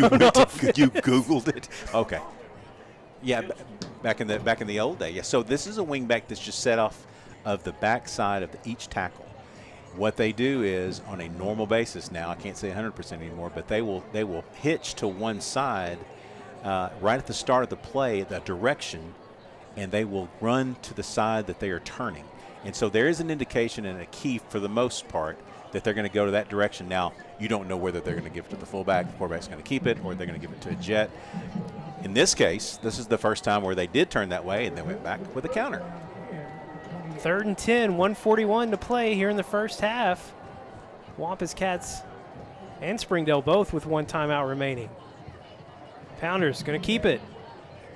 Griffin Sherrod met him on his backside. That's not who I would want to meet. No. And so, and again, that's the case where he's been the most successful. So they went with where they had all the success. That's your quarterback. And Sherrod bringing a load. And so this guy in the first half he's had some success, but man, he's taking a pounding. Pounders is taking a pounding. Pounders taking a pounding. Wampus Cats take their final timeout. So 1:35 to play here in the first half. Conway expecting to get the ball back. Just want to mention at halftime, we're going to have our full home brigade. Cheer, dance, and of course, band. Shout out to my niece Avery, who's in the dance this year. My mom at home is going to be watching them. She was Mama Roach fretting to make sure that she had Conway Corp lined up, but she is going to be watching the granddaughter there. Excited to see that. But yeah, I love watching the band dance and cheer here. Good show. They are going to punt. Looks like. A.J. Woods on. Line drive punt from Woods. Takes a Springdale bounce inside the 35. Still going down to the 31.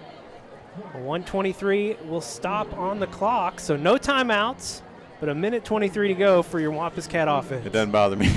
I got to tell you, I'd love to have a timeout in my pocket, but I'm not. That doesn't fret me with this this offense. We'll be going very quickly. Now, it's almost like our base offense. So defensively, interesting, you can't really play a 2-minute defense. You have to just play the normal defense here. Trips to the right for Donnie. Looking deep for Chris O'Neal. Chris O'Neal going to step out of bounds right at midfield. They'll mark him at the 50. Yeah, great, smart play there. They also had Caden Henderson in the flat open, but good throw there by Donnie to find Chris.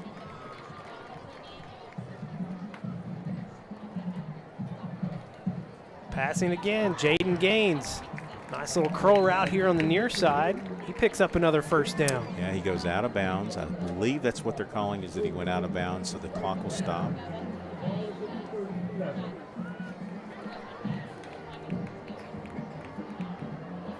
Donnie looking for Caden. Had to loft it over a big defensive linebacker right there, Brandon Laughter. That was a tough place to try and find Caden, but he almost did it. Yeah, he did just a little bit too much zip on it, but that was a tough spot. 1:05 on the clock, 2nd and 10, ball at the 37. They're going to back it up.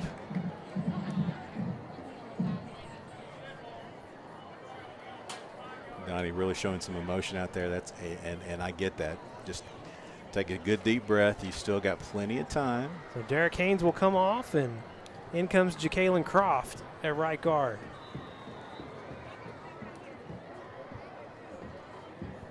Second and 15.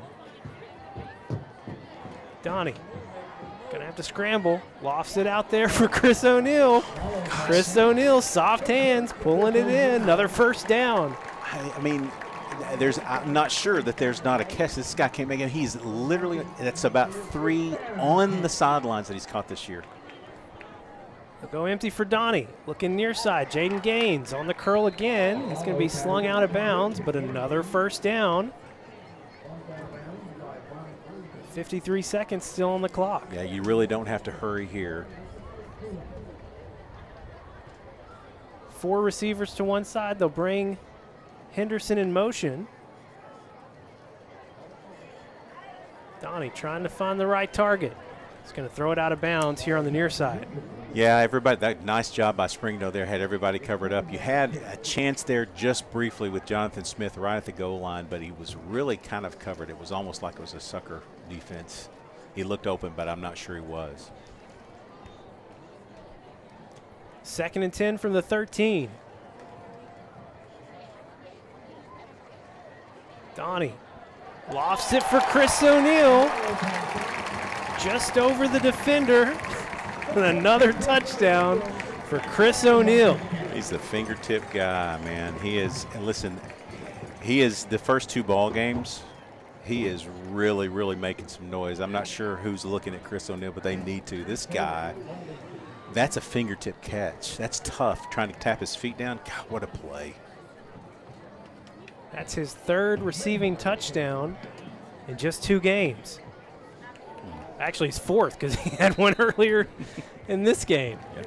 28-0, 40 seconds to play here in the first half. Conway extending the lead. Back in 30 here on Conway Corp.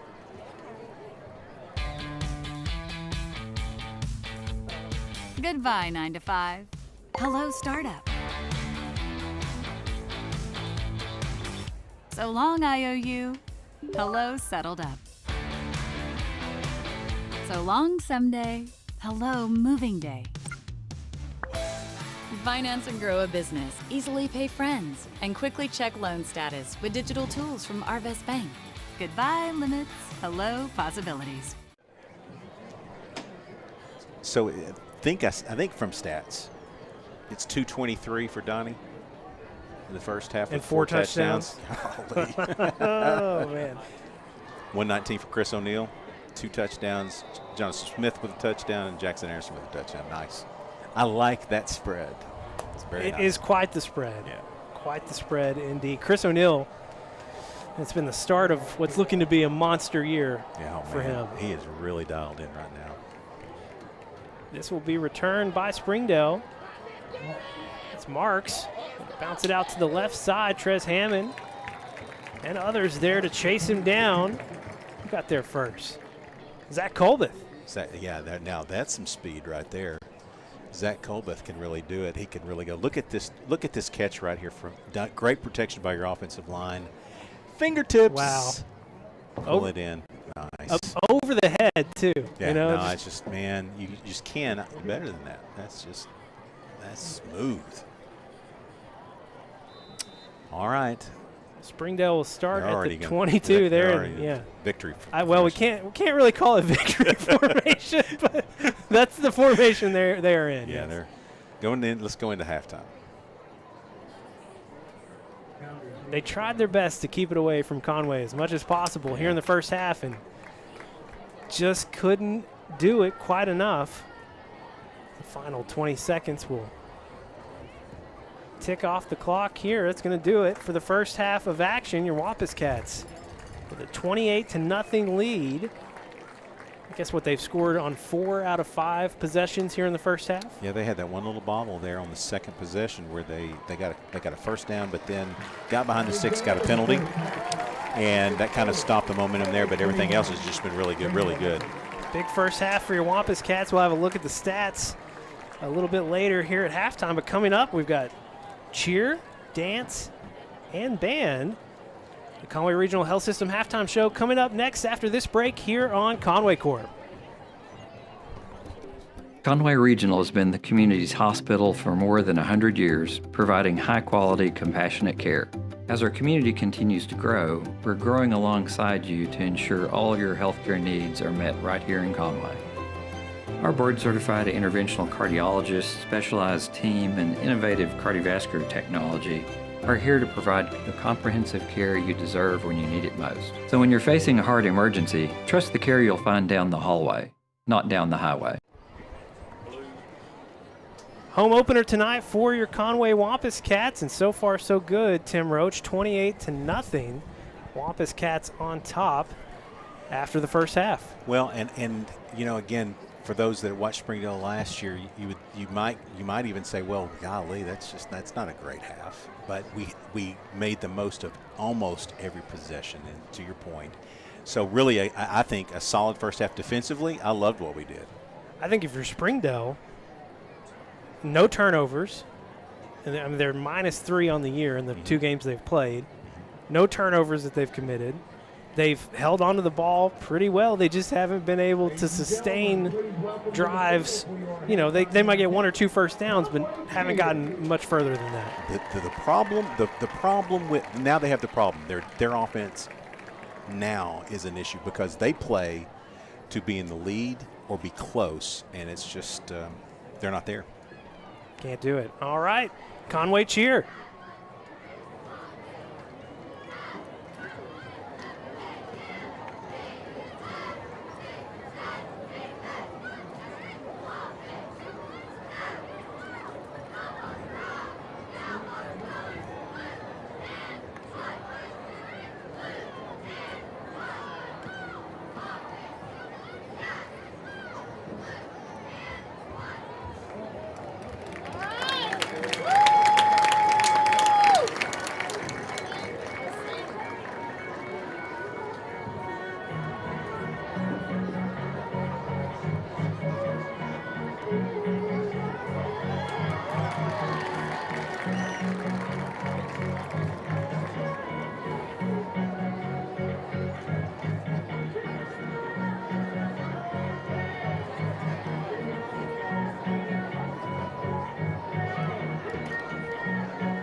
That's Conway Cheer.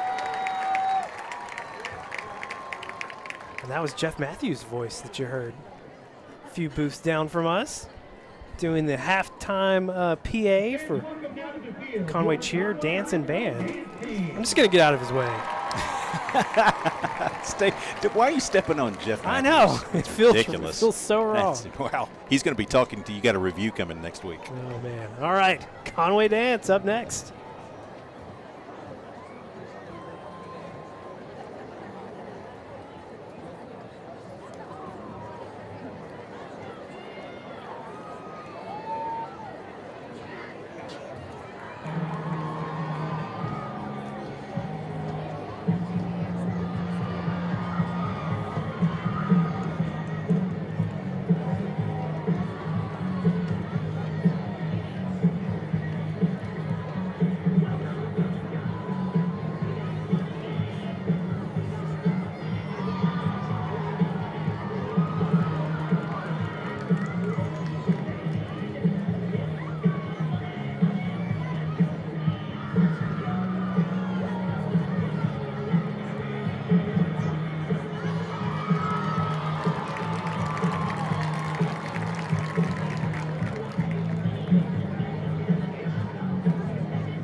Conway Dance, you said your niece is out there. Yeah, Avery.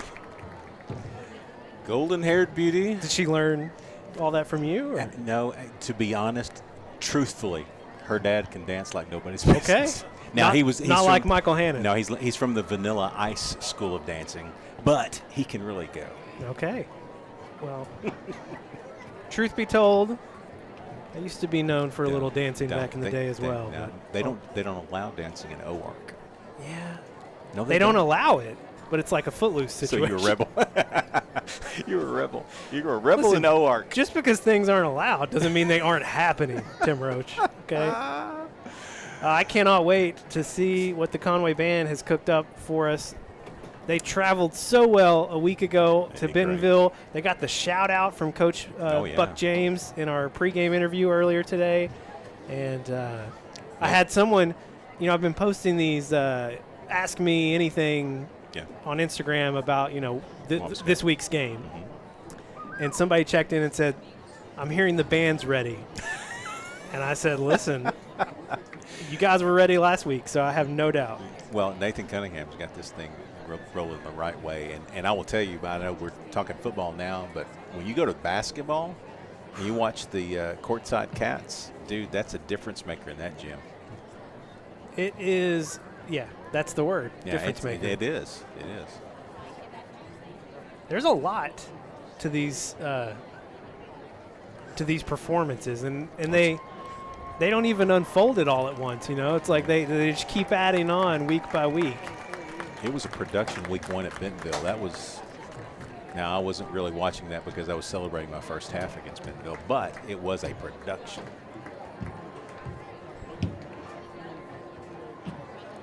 We were both lamenting last week that neither one of us were in the band. Choir guys. Yeah, a bunch of weird choir kids. Yeah, it's okay. That's how it goes sometimes. You know what? You pick your instrument. Mine was vocal. Now I'm assuming in the center that's your what's the word I'm looking for? I don't know. Flag line? Yes. Yeah. Okay. That's it. I would think so. Yeah. Do they still call it the flag line? If I was doing it, I would do that so that I could dress like they're getting to dress. T-shirts? Yeah. Yeah, okay. A little more comfortable. Yeah. Those unis are sharp, though. And all right. I'm getting out of Jeff's way. Here we go. The band is in the field command of drum majors Terry Brewington and Garrett Butler. Soloists for this evening's performance are Adele Moyaga, Claire Sledge, and Ian Mendez Sosa. Featuring the music of Gene Wilder and Dmitri Shostakovich, the band presents a portion of their 2023 show, Beyond Imagination.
give a big shout out to our sponsors. First, Security Events for sponsoring a redesign of the band's equipment truck, Ace Hardware for providing rehearsal equipment and space. Thank you, and go Wampus Cats!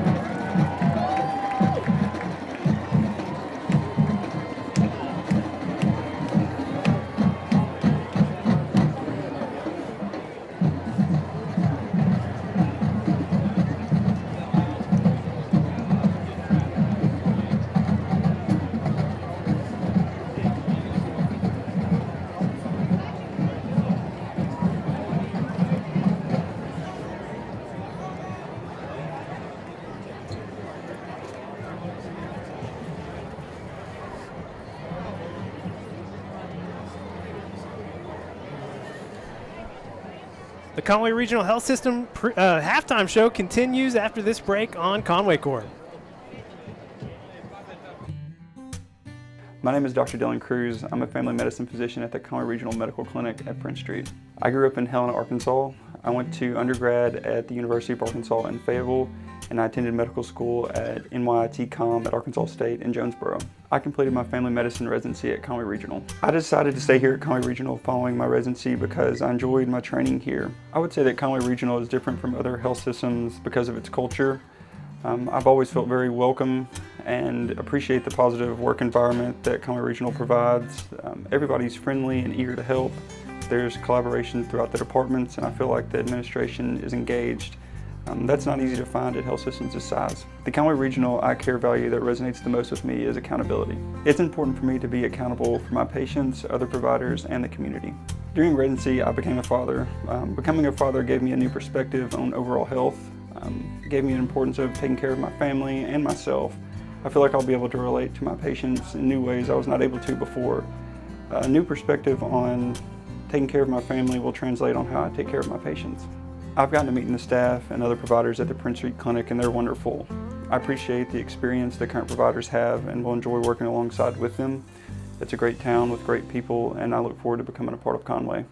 I am Dr. Ross Linson. I am a family medicine physician here at Dardanelle Regional Medical Clinic. I grew up in Greenwood, Arkansas. My residency here at Conway Regional was a very positive experience for me. I got to learn all the specifics and details of medicine here and work closely with most of the physicians here.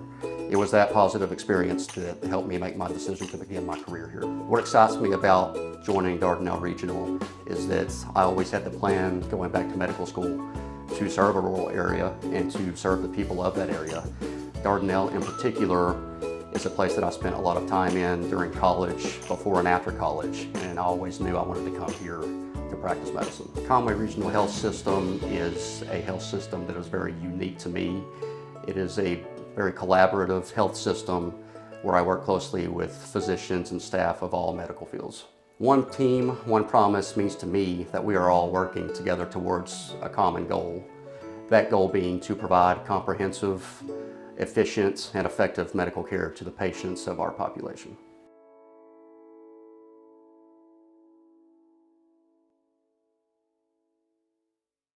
If you've driven by our customer care center on Locust Street lately, you've probably noticed a detour between Deer and Prairie Streets. This road closure is because we have crews performing necessary upgrades to our sewer infrastructure. Now, we know road closures can be inconvenient, and we appreciate your patience with us while we complete these important upgrades in the following weeks. As always, if you have questions, please call us at 501-450-6000. Conway Corp, always on. All right, Wayne, hit us with the latest and the greatest in the game news world. All right, I found this article on IGN, and it's the 90s video game face-off. So you may be a little young for most of these since you were like a fetus. You were 6 by the end of the 90s, right? Ish. Mm-hmm. Yes. But any guesses what the number one video game of the 90s could be? Bond? James Bond? It's on the list. It's in the top 10. I'm not going to lie. Yeah. Mario? There are 1, 2, 3, 4, 5, 4 Mario games on in the top 10, but they're not number one. What else was big in the 90s? Come on. Was Zelda? Yes. Ocarina of Time. Wait, did I get it right? Yeah, according to IGN, Ocarina of Time came in first place. But to round out the top 5, The Legend of Zelda Ocarina of Time, number 1, Mario 64 at number 2, Super Mario World at number 3, The Legend of Zelda A Link to the Past at number 4, and the top 5 rounded out with GoldenEye 007. Oh, yeah. I played that. I played that with my cousin and my dad. I'm pretty sure GoldenEye was the first. It was either GoldenEye or Quake was like the first console shooter, like competitive shooter that I played. If you're curious, I'll put them up on the screen here. Number 6, Final Fantasy VII. Number 7 was Metal Gear Solid. Number 8, Mario Kart 64. number 9, Super Metroid, and number 10, Super Mario Kart. Everybody knows if you're a real gamer, you have more than one console. So if you do, and they're in different locations, you need managed Wi-Fi powered by Plume. Each Plume pod grants you the ability to essentially have a hardwired connection in every room of your house. So if you're interested in a whole home Wi-Fi system, contact Conway Corp at 450-6000. Tell them to hook you up. When our coworkers are in the buckets or on utility poles or working on a water main break or any of the other jobs that puts their office on the streets of Conway, we want them to return to their families safely when the work is finished. And we need your help every day to make that happen. Help us by paying attention in areas defined as work zones. Here are just a few tips to help. First, watch your speed and slow down in work zones. Also, keep 2 car lengths between you and the car ahead of you so you don't tailgate. Also, keep a safe distance between your vehicle and our workers and their equipment. And dedicate your full attention to the road. Stay alert and minimize distractions. Pay attention to the warning signs. They are there to help you and our workers. Educators from across the city gathered before the start of the new school year last month at Conway High School for the annual Teacher Breakfast and Education Fair. Following the breakfast and the fair, Conway Public Schools staff met in the Buzz Bowling Arena to rally and kick off this new school year. Our CEO at Conway Corp, Brett Carroll, was on hand to recognize the 2023 Conway Public Schools Teacher of the Year, Michelle Desmuke. Mrs. Desmuke is a second-grade teacher at Gemstone Elementary and is a 2-time winner of the award. She was also named Teacher of the Year in 2012 when she taught at Ida Burns. The award this time around comes with a $2,000 grant from Conway Corp. In 2013, Conway Corp pledged a $440,000 gift over 4 years to endow the award and support teacher impact grants presented by the Conway Public School Foundation. Congratulations to Michelle. Thank you for the lasting impact that you have on Conway students. On occasion, we will hear about scammers who try to use Conway Corp as a cover to get your personal information and sometimes your money. They will contact you by phone or by email and lead you to believe that if you don't act now, your utilities will be cut off in an attempt to get money from you or your personal information. Well, here are some things to remember. At Conway Corp, we will never contact you this way. We will never email you and ask you to update billing information. We'll never call you and demand payment. Payments made over the phone are initiated by you, not by us calling you. If you get a phone call like this or an email, the best thing to do is call 501-450-6000 and let us know what has happened. We can help get the word out to the rest of the community to be aware that scammers are at it again. Conway Corp, always on.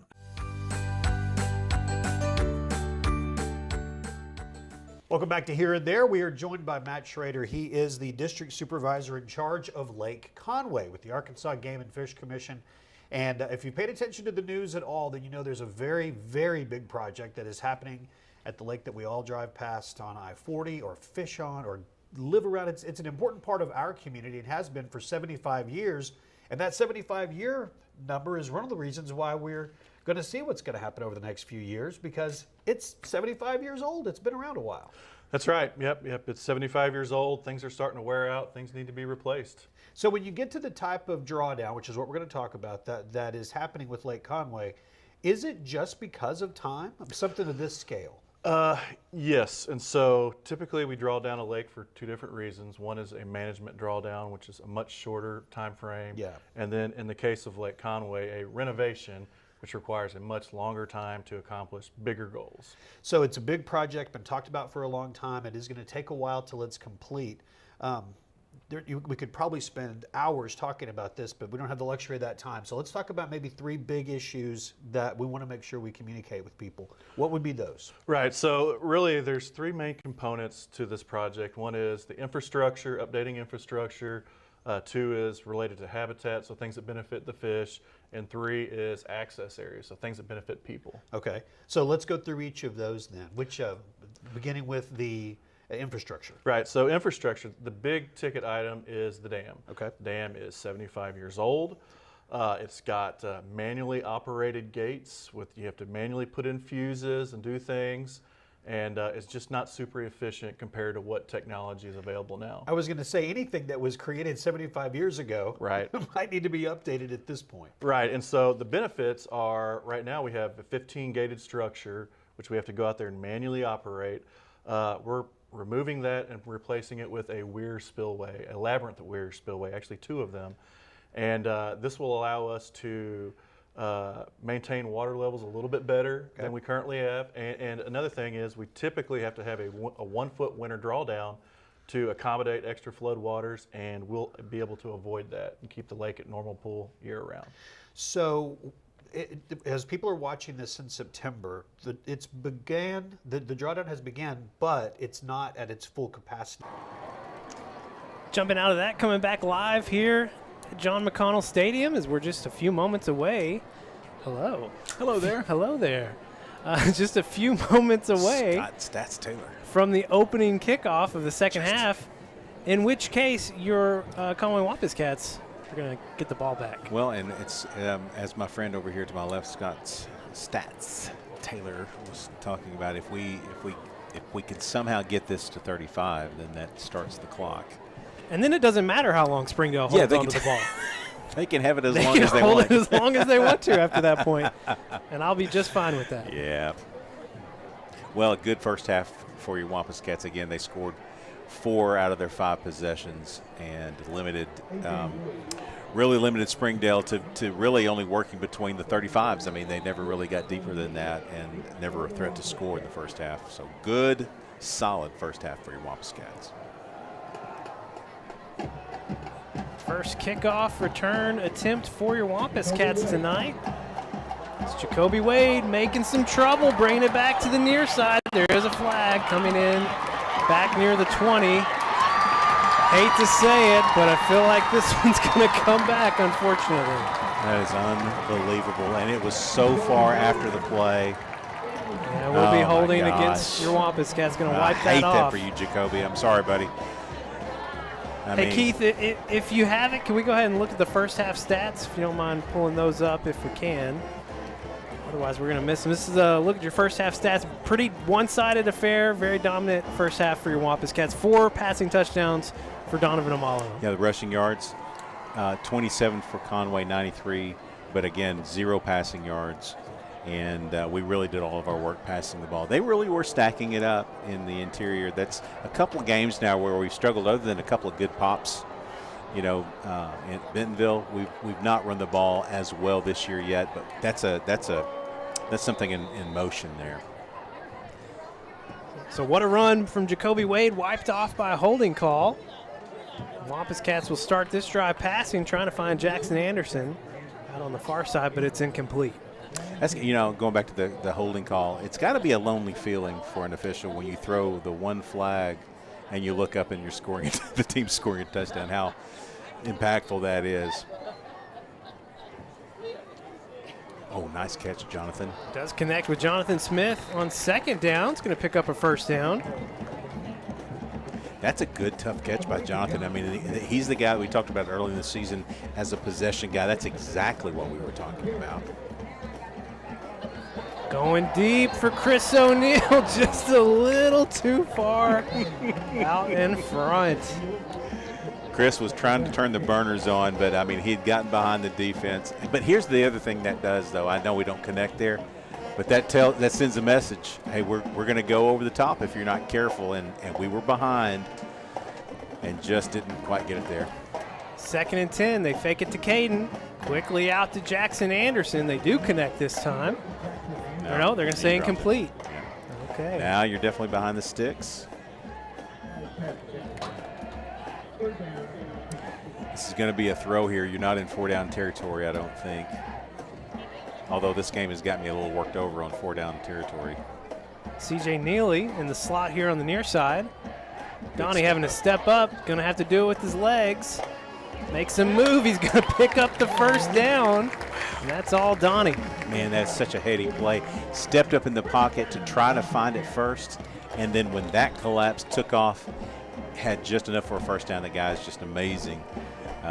What a quarterback. Bring trips to the near side. Donnie Had a defender right in his face, lofted it up for Chris O'Neill. Not even sure he could see him, but well, and no, and you know what? When he threw it, he didn't. But the thing about it is, though, he knew exactly where to throw it to keep it away from everybody else, and he didn't take the loss. The guy was really kind of untouched from the edge, a little blitz from the outside linebacker, and he threw it to a spot where nobody was going to get it. The only person with a chance was our guy. Now, you don't want to be 3rd and 10 again, so you need to pick up something here. Second down, they'll give it to Caden. Caden gets a little bit of a seam, almost broke another tackle, but a nice pickup on second down is going to make it 3rd and manageable. Wow, they brought it back about a yard. That's interesting. It'll be 3rd and 5. Donnie over the middle. Connects with Jonathan Smith. A lot of contact there on Jackson Anderson. Yeah, I can't believe that. No call there, and he absolutely got leveled crossing on the crossing pattern, but again, a great catch. First down for your Wampus Cats. They're moving fast. Donnie going deep for Jackson Anderson. Just let him by a step. You know, I wonder what impact the pick that he threw last week, where he kind of underthrew the long ball, what that did to his mechanics here to make sure that he gets extra on it. Those 2 times, it was just a little bit too much. 2nd and 10. They'll swing it out to Caden.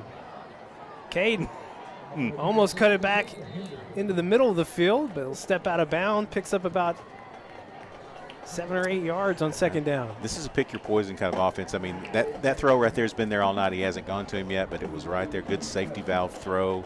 Good pickup on second down. 3rd and 2. Give it to Caden. Caden leaning forward, going to be right there at that first down marker. They will give it to him. First down. Des Davidson checking in. Great work by Caden there. I mean, that great series for Caden. Did a lot. Running the ball, catching the ball. Give it to Des. Des takes a step to his right. He'll fall forward for about 3. Well, boy, I lost him in the stack there right at the line of scrimmage, and all of a sudden it's 22 popping out about 4 yards deep. And so good pickup. We like 2nd and 6. That's okay. 9:40 to play here in the 3rd quarter. Donnie going deep for Jonathan Smith. Jonathan! Body control, hauls in the catch, 32-yard score. His 2nd touchdown of the night. What a series for Jonathan Smith. Wow. Great turn on the ball in flight. Had to adjust, was in the open. Made a fantastic catch. Wow. I'm holding my breath. I'm still amazed. I do. That is a fantastic catch. Are you kidding me? We are an extra point away from a running clock the rest of the second half. Kick is up and good. 35-0. Cats on top. 9:33 to play here in quarter number 3.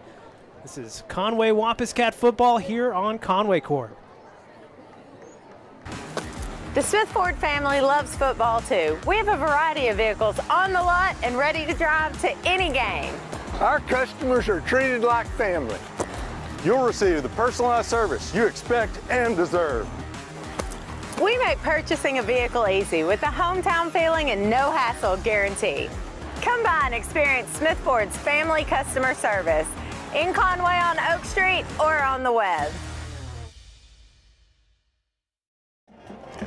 That's nice. Donovan Amalo, 17 for 25, 286 yards and 5 touchdowns. So of those 17 completions, 13 have gone to Chris O'Neill or Jonathan Smith. Chris O'Neill has 8 for 119 and 2 touchdowns, and Jonathan Smith 5 for 112 and 2 scores. So my prediction on a Jonathan Smith possession receiver only kind of guy is a little bit off. That's a deep ball right there and 2 scores. Gosh, that's a great catch. I don't know if we have that back, Keith, but man, what a catch. Comes the return for the Bulldogs. It will not go past the 20. And that's where they will start this drive. A running clock the rest of the way. 8:24 on the clock as we start here in quarter number 3.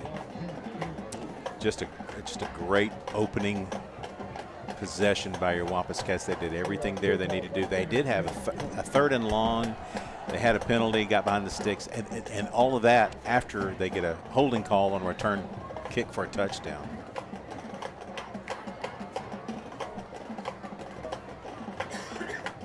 I'm not sure why the clock hasn't started yet. I guess change possessions, then it goes. Start this drive at the 20. Pounders pitches it to Marks. Breaks through a few tackles, but can't break through them all as Kesey Stuckett coming in from behind. That was really good run there for him to pick up just a couple of yards. I mean, that's a lot of work to get that. Really well defended by your Wampus Cats on the edge. They've only lost containment really a couple of times. Most of the damage tonight has been by Pounders in the middle, the quarterback in the middle. Gain of 2 makes it 2nd and 8. 7:50 on the clock here in the 3rd quarter, and it is running. Counter. You pitch it out to Howard. Howard trying to string it out, but he might just got back to the line of scrimmage. That's almost like it's like watching 2 cheetahs at work in this in Africa. You had Ben Chandler from the backside chasing him right into treads. Thought you were going to go someplace, but no. And you got Tyce Carr on the other side. It's just as fast. Well, so that's the thing. I mean, Springdale's had some success in the first 2 games, but they played 2 5A schools. Conway's in a different level, really, and they knew they had their hands full here, but the speed of the Wampus Cat defense has been a real game changer for them. 3rd and 8. Give it to the fullback. Breaks through the first line, still on his feet. He's going to be real close to that first down marker. And they're going to give it to him. Half of that was, did they go ahead and give it to him? They did. Wow. Half of that run was him going sideways. It was like the old Dipsy Doodles. He's good back. I like that guy. Yeah, they don't have a whole lot of hurry up in this business that they've got going on. They are kind of quickening the pace a little bit. Ball at the 30 now, 1st and 10. Pounders flips it out to Howard. Noah Files slows him down and finish off by John Paul Saxton. Yeah, really good job there by Noah because while he was not completely getting the guy down, he actually slowed everything down for the cleanup on the backside. So really good job by Noah. Good pursuit by the defense again.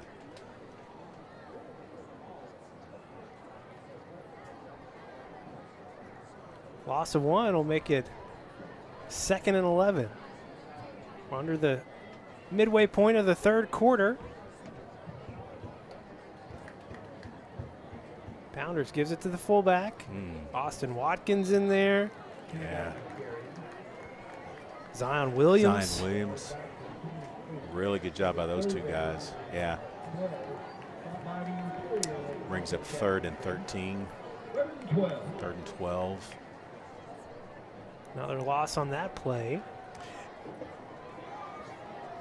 They're working their offense now. I mean, it's the victory is not in the game plan for them tonight, but they are now working on this offense, trying to get everything right. So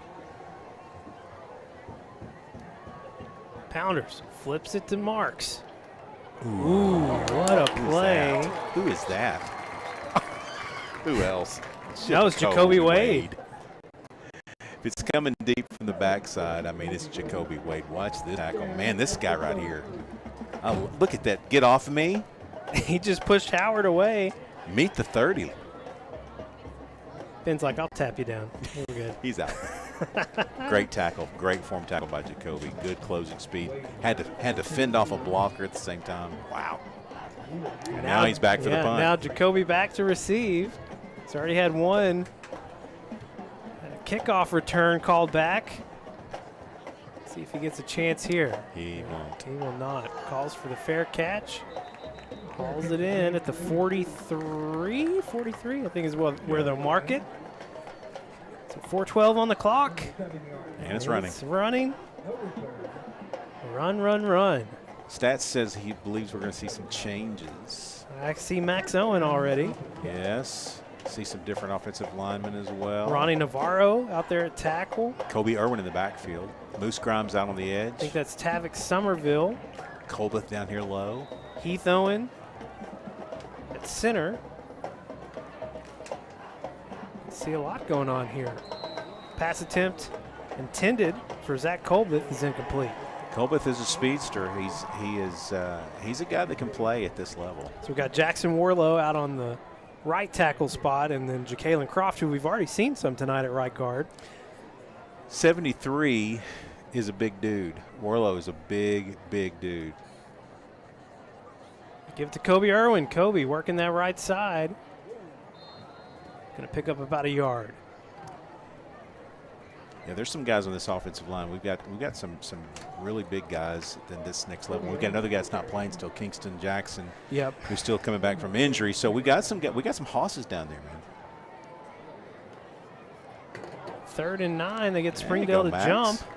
It's going to make it a little bit easier. And I'll tell you this too.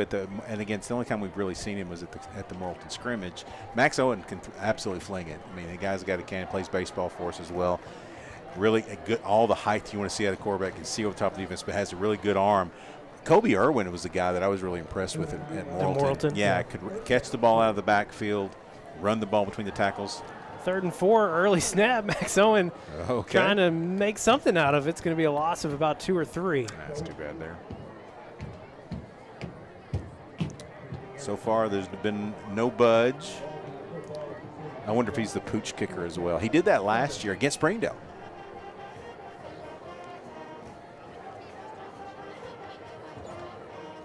Trying to get them to jump again. They do not. 2:10 left in the 3rd. 4th and 7. They're going to go for it. Pass intended. Not sure who that is on the far side, but incomplete. Was that C.J. Nealon? 82. Oh, 82. Bradley Retzloff. Oh, that's Retzloff. Okay. All right. All the backups came in and tried to make it work. It did not happen, but I'm sure we'll get another chance. Right, let's talk about our backups on the other side. It's either, I see 79, that's either Caleb Kern or J.P. Horton. Both are sophomores. Justice Hills is out there. Try and list as many of these as we can. Kyler Smith in there, the defensive back. He's a senior. Ooh, who's wrapping nice that tackle. up? Brian Tallent's out there and Kai Buchanan. Yeah, nice, man. That is great in the backfield. Blade Dykes, a sophomore, out there as well. C48. Springdale Jackie Nesbitt. Watch this tackle here. Wow, yes. Kai got first contact, and then Ryan Talent. Nice, good helped job. finish off. And yeah, I like that. Trey Harris, did you mention him? He's I out hadn't there. mentioned Trey Harris. I do see him out there on the far side playing corner. He played some a week ago. 2nd and 13 for the Bulldogs. Pounders gives it to the fullback.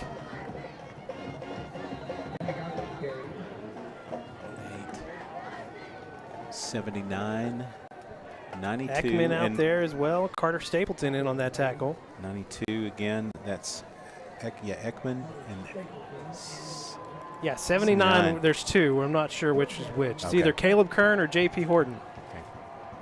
We'll have to try and figure We'll out apologize to one of you. How which about one that? plays defense. Ball's Let on the the ball come turf. out? Oh, I think we got it, man. I think the Wampus Cats were the only ones that knew it came out. Yeah. They There do you indeed. go.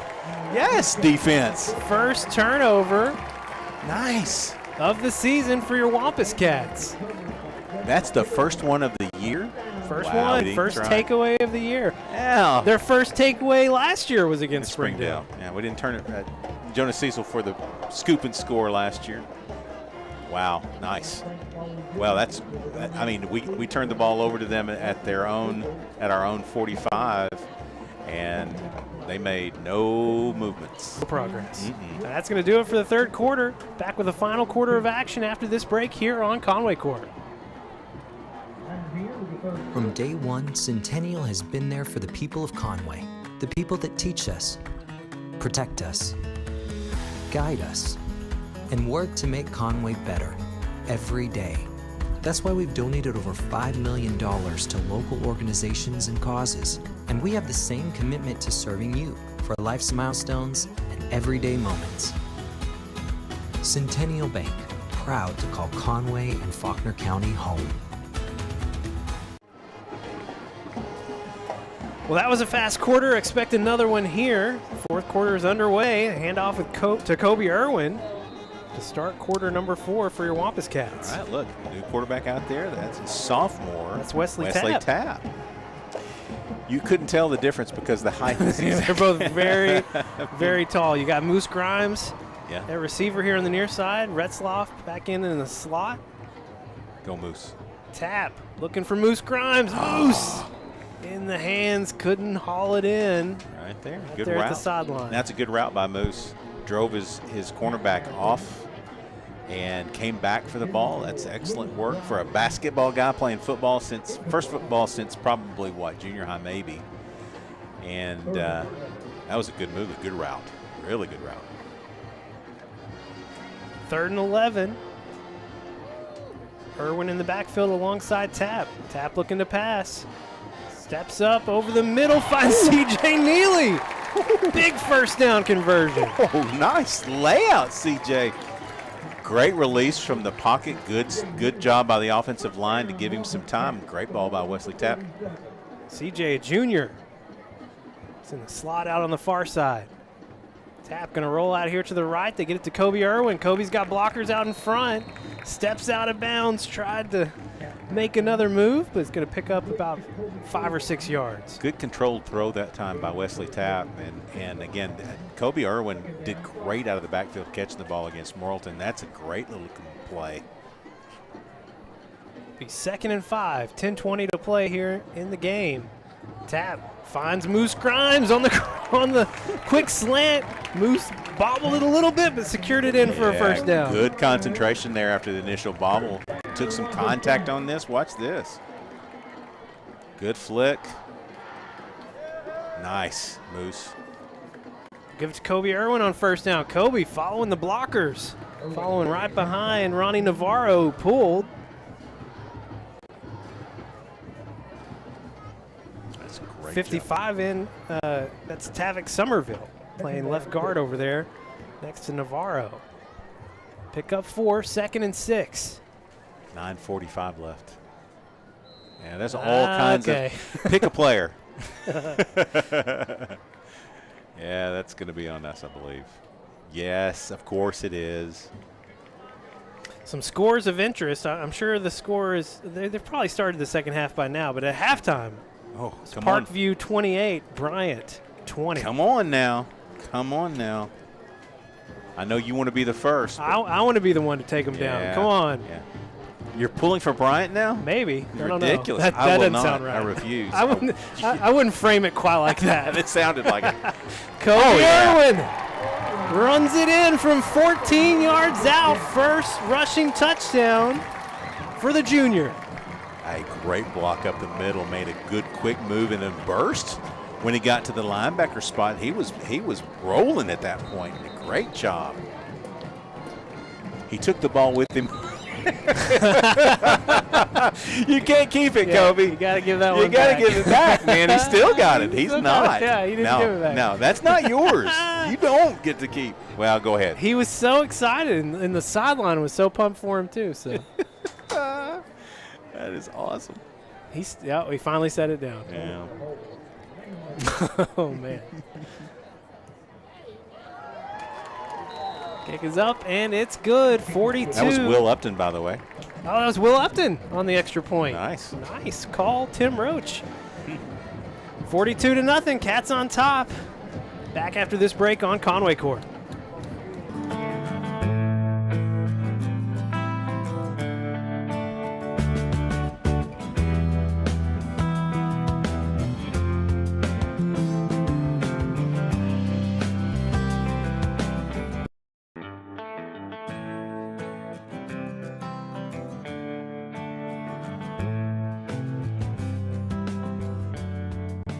Thank you for your business.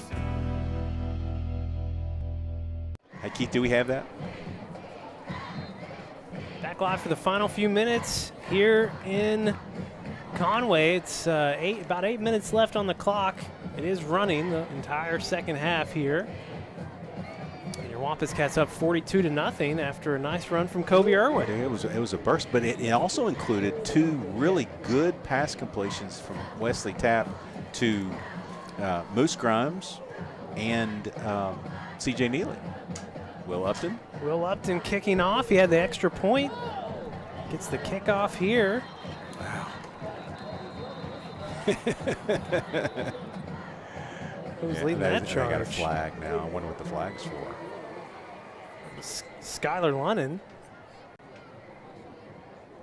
Let's see what the flag is for. There's good coverage here. Oh, there could Trey be a block Harris. in the back. It's going to be a block in the back on 20. It's got to be. Trey Harris made first contact, and Skylar Lunnan there to finish it off. Great job. No, they're saying it against the Wampus Cats. No, there is no way. Well, he's pointing at us. What? Maybe a playing after the whistle, maybe? I didn't hear what the call was. But that by the way, that's just okay.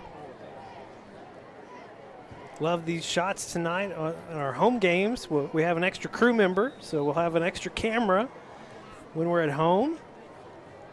That is Jenna Kelly. Got some new players out there. So Trey Harris in here below. You got Stapleton back there with the glowing locks.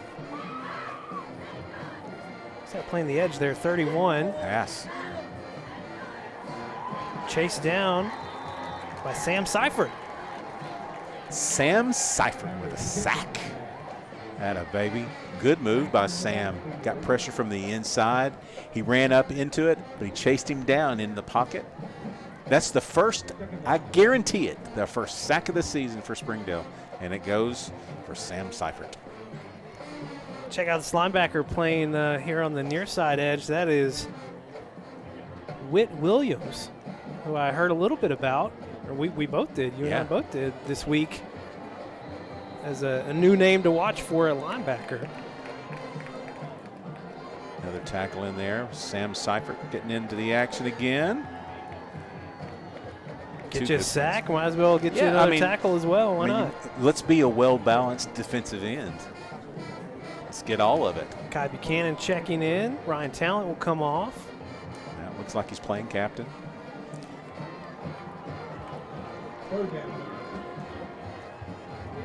Third and 9, 5:18 to play.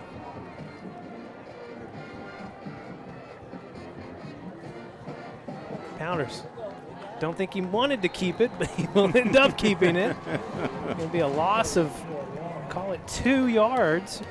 Brings up 4th down, and Springdale will be forced to punt. Yeah, great job by the defense there. Good series for Seifert. He had sacks in the backfield, the first sack in the backfield. Who you got going back? You got Jonah Cecil going back. No, it's 10. Is that 10 or is that 20? Yeah, Jonah Cecil wears 10 Oh, now. he's 10. He's not 20. Stop with the number changes, everybody. I know, man. Our first look at Jonah Cecil this season as he goes back to receive this punt for your Wampus Cats. Good to see you, Jonah. He will not get a chance to return this. It was the old Shanksville. It's going to go out near midfield, but hey, happy to see Jonah Cecil on the field. You bet. Just over 4 minutes to go.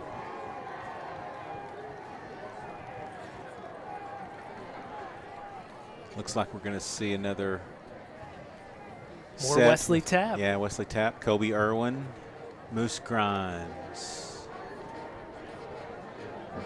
Colbeth. Retzloff. Warlow on one end. Is that what 71 is Navarro out on the other side? Give it to Irwin again. Irwin, following his pulling blockers, lowers his shoulder. I like this dude. Man, he's like a blend of Dez and Caden. He really is. He's got this. He's got a little bit of the look of Dez. He's got the power run, but he's got the wiggle as well. He picks up 6 yards on first down. He's going to be getting some serious time next year. He's a junior that will return. Moose Grimes on the near side, 3 receivers out to the far side. Get it out to Colbith. Pass a little too hot, a little too high. Those kind of passes are going to come, though. I mean, that from Tap, the pace of the game is a little faster than what you'll see at the junior varsity levels, and so he made a quick throw, didn't set his feet, didn't flip it exactly right, and so it floated on him, and so you're going to see that from the young guys. 2:45 left in the ballgame. 3rd and 4, ball at the 44. Tap will hand it off. Is that Amari Davis? It's Amari Davis or Kamarion Williams? Wish I knew which one. I didn't hear, but whoever you are, if you are Williams or if you are Davis, that was an excellent run. Picked up the first down. Excellent run. The upside to having so many players is you have so many players. The downside is a lot of repeat numbers, and we'll have to work that out with the coaches, make sure we know which ones are defensive numbers and which ones are offensive. Yep, that was a great run there by number 16. 1st and 10, they'll give it to him again. Another good arc run. Wow. Pick up about 3.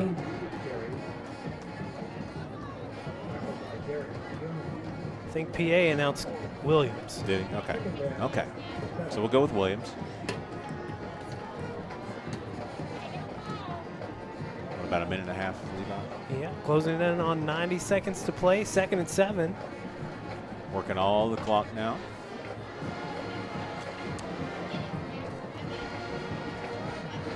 Got Retzloff and Crow here on the near side. Tap will hand off to Williams again. Williams, a burst of speed up the middle. Inside the 5, leaning forward. Oh, yeah. Give it to him. Yes. They do. Touchdown, Conway. Holy cow, what a run. Number 16, that is something there, man. That is all hard at about the 10-yard line. What a great run, my friend. Wow. Yeah. We will do the work this week to make sure we know who that is. Exactly who 16 is. Yeah. Wow.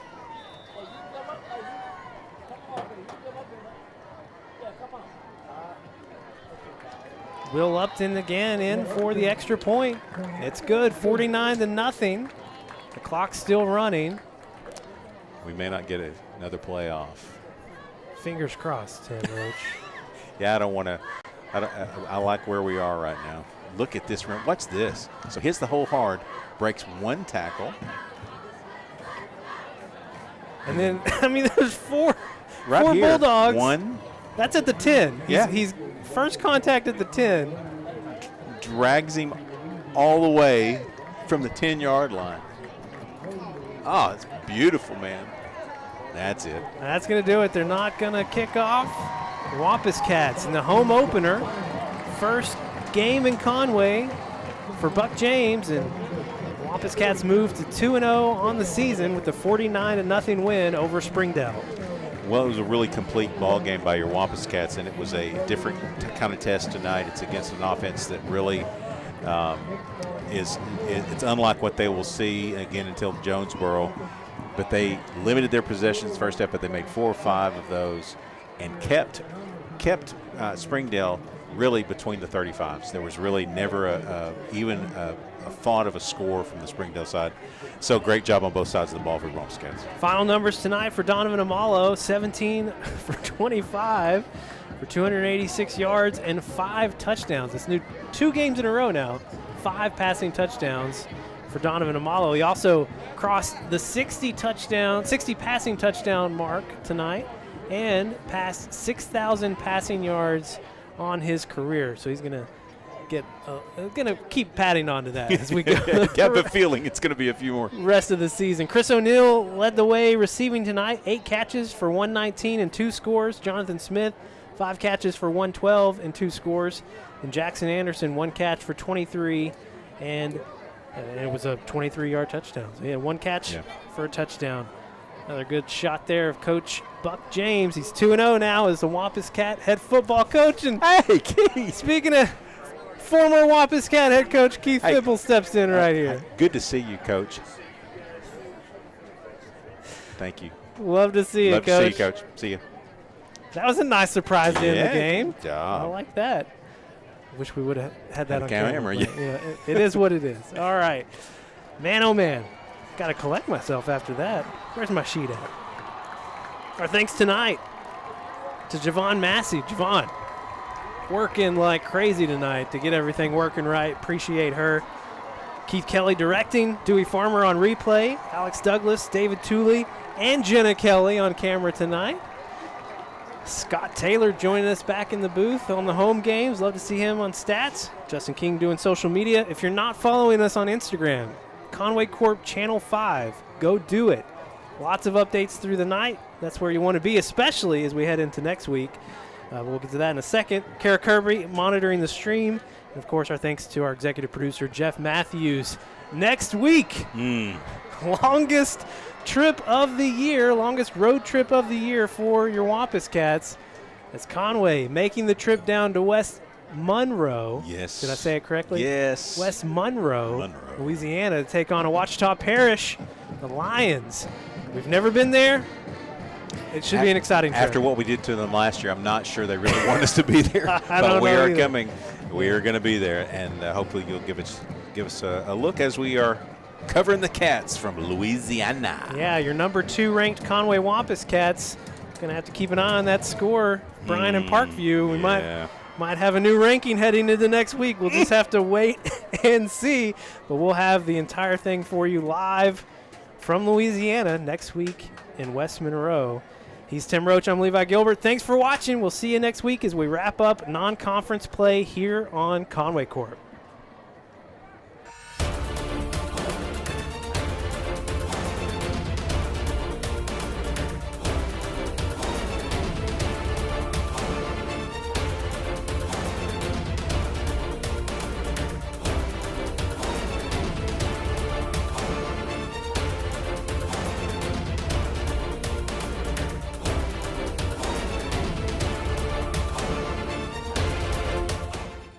When you choose First Security, banking is just the beginning.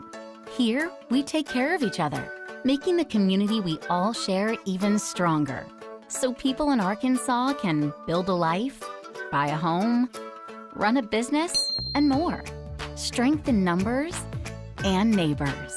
It's another way First Security helps Arkansas bank better. And it's why you should call on us today. First Security, bank better.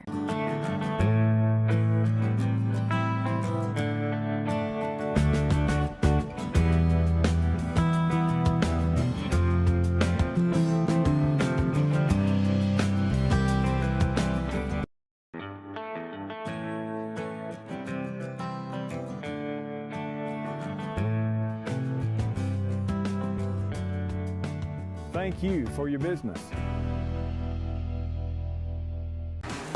The Smith Ford family loves football too. We have a variety of vehicles on the lot and ready to drive to any game. Our customers are treated like family.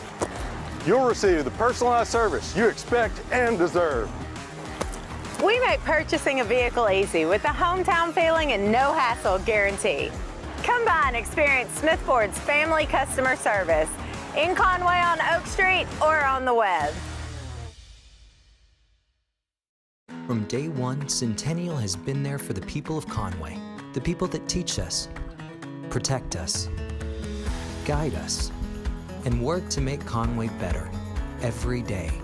That's why we've donated over $5 million to local organizations and causes, and we have the same commitment to serving you for life's milestones and everyday moments. Centennial Bank, proud to call Conway and Faulkner County home.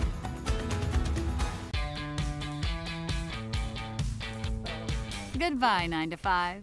Hello, startup. So long, IOU. Hello, settled up. So long, someday. Hello, moving day. Finance and grow a business. Easily pay friends. And quickly check loan status with digital tools from Arvest Bank. Goodbye, limits. Hello, possibilities. It began in 1997 with one goal: community first. It grew, reaching farther and farther across the state of Arkansas. Now, we're on the move again, ready to show our commitment to the people of Conway. Ready to continue the effort to revitalize our downtown with a state-of-the-art banking facility. Ready to live out our firm belief that community is everywhere, and now, community is here. When you choose Conway Regional, you're choosing more than just exceptional care. You're choosing a healthcare provider deeply rooted in your community, where our doctors and staff are your neighbors and friends. With 9 primary care locations in 5 counties, we believe in building lasting relationships centered on trust and personalized care. Take control of your healthcare journey with us as your dedicated partner. Schedule your appointment today and let our family care for yours. It began in 1997 with one goal: community first. It grew, reaching farther and farther across the state of Arkansas. Now, we're on the move again, ready to show our commitment to the people of Conway. Ready to continue the effort to revitalize our downtown with a state-of-the-art banking facility. Ready to live out our firm belief that community is everywhere, and now, community is here. When you choose Conway Regional, you're choosing more than just exceptional care. You're choosing a healthcare provider deeply rooted in your community, where our doctors and staff are your neighbors and friends. With 9 primary care locations in 5 counties, we believe in building lasting relationships centered on trust and personal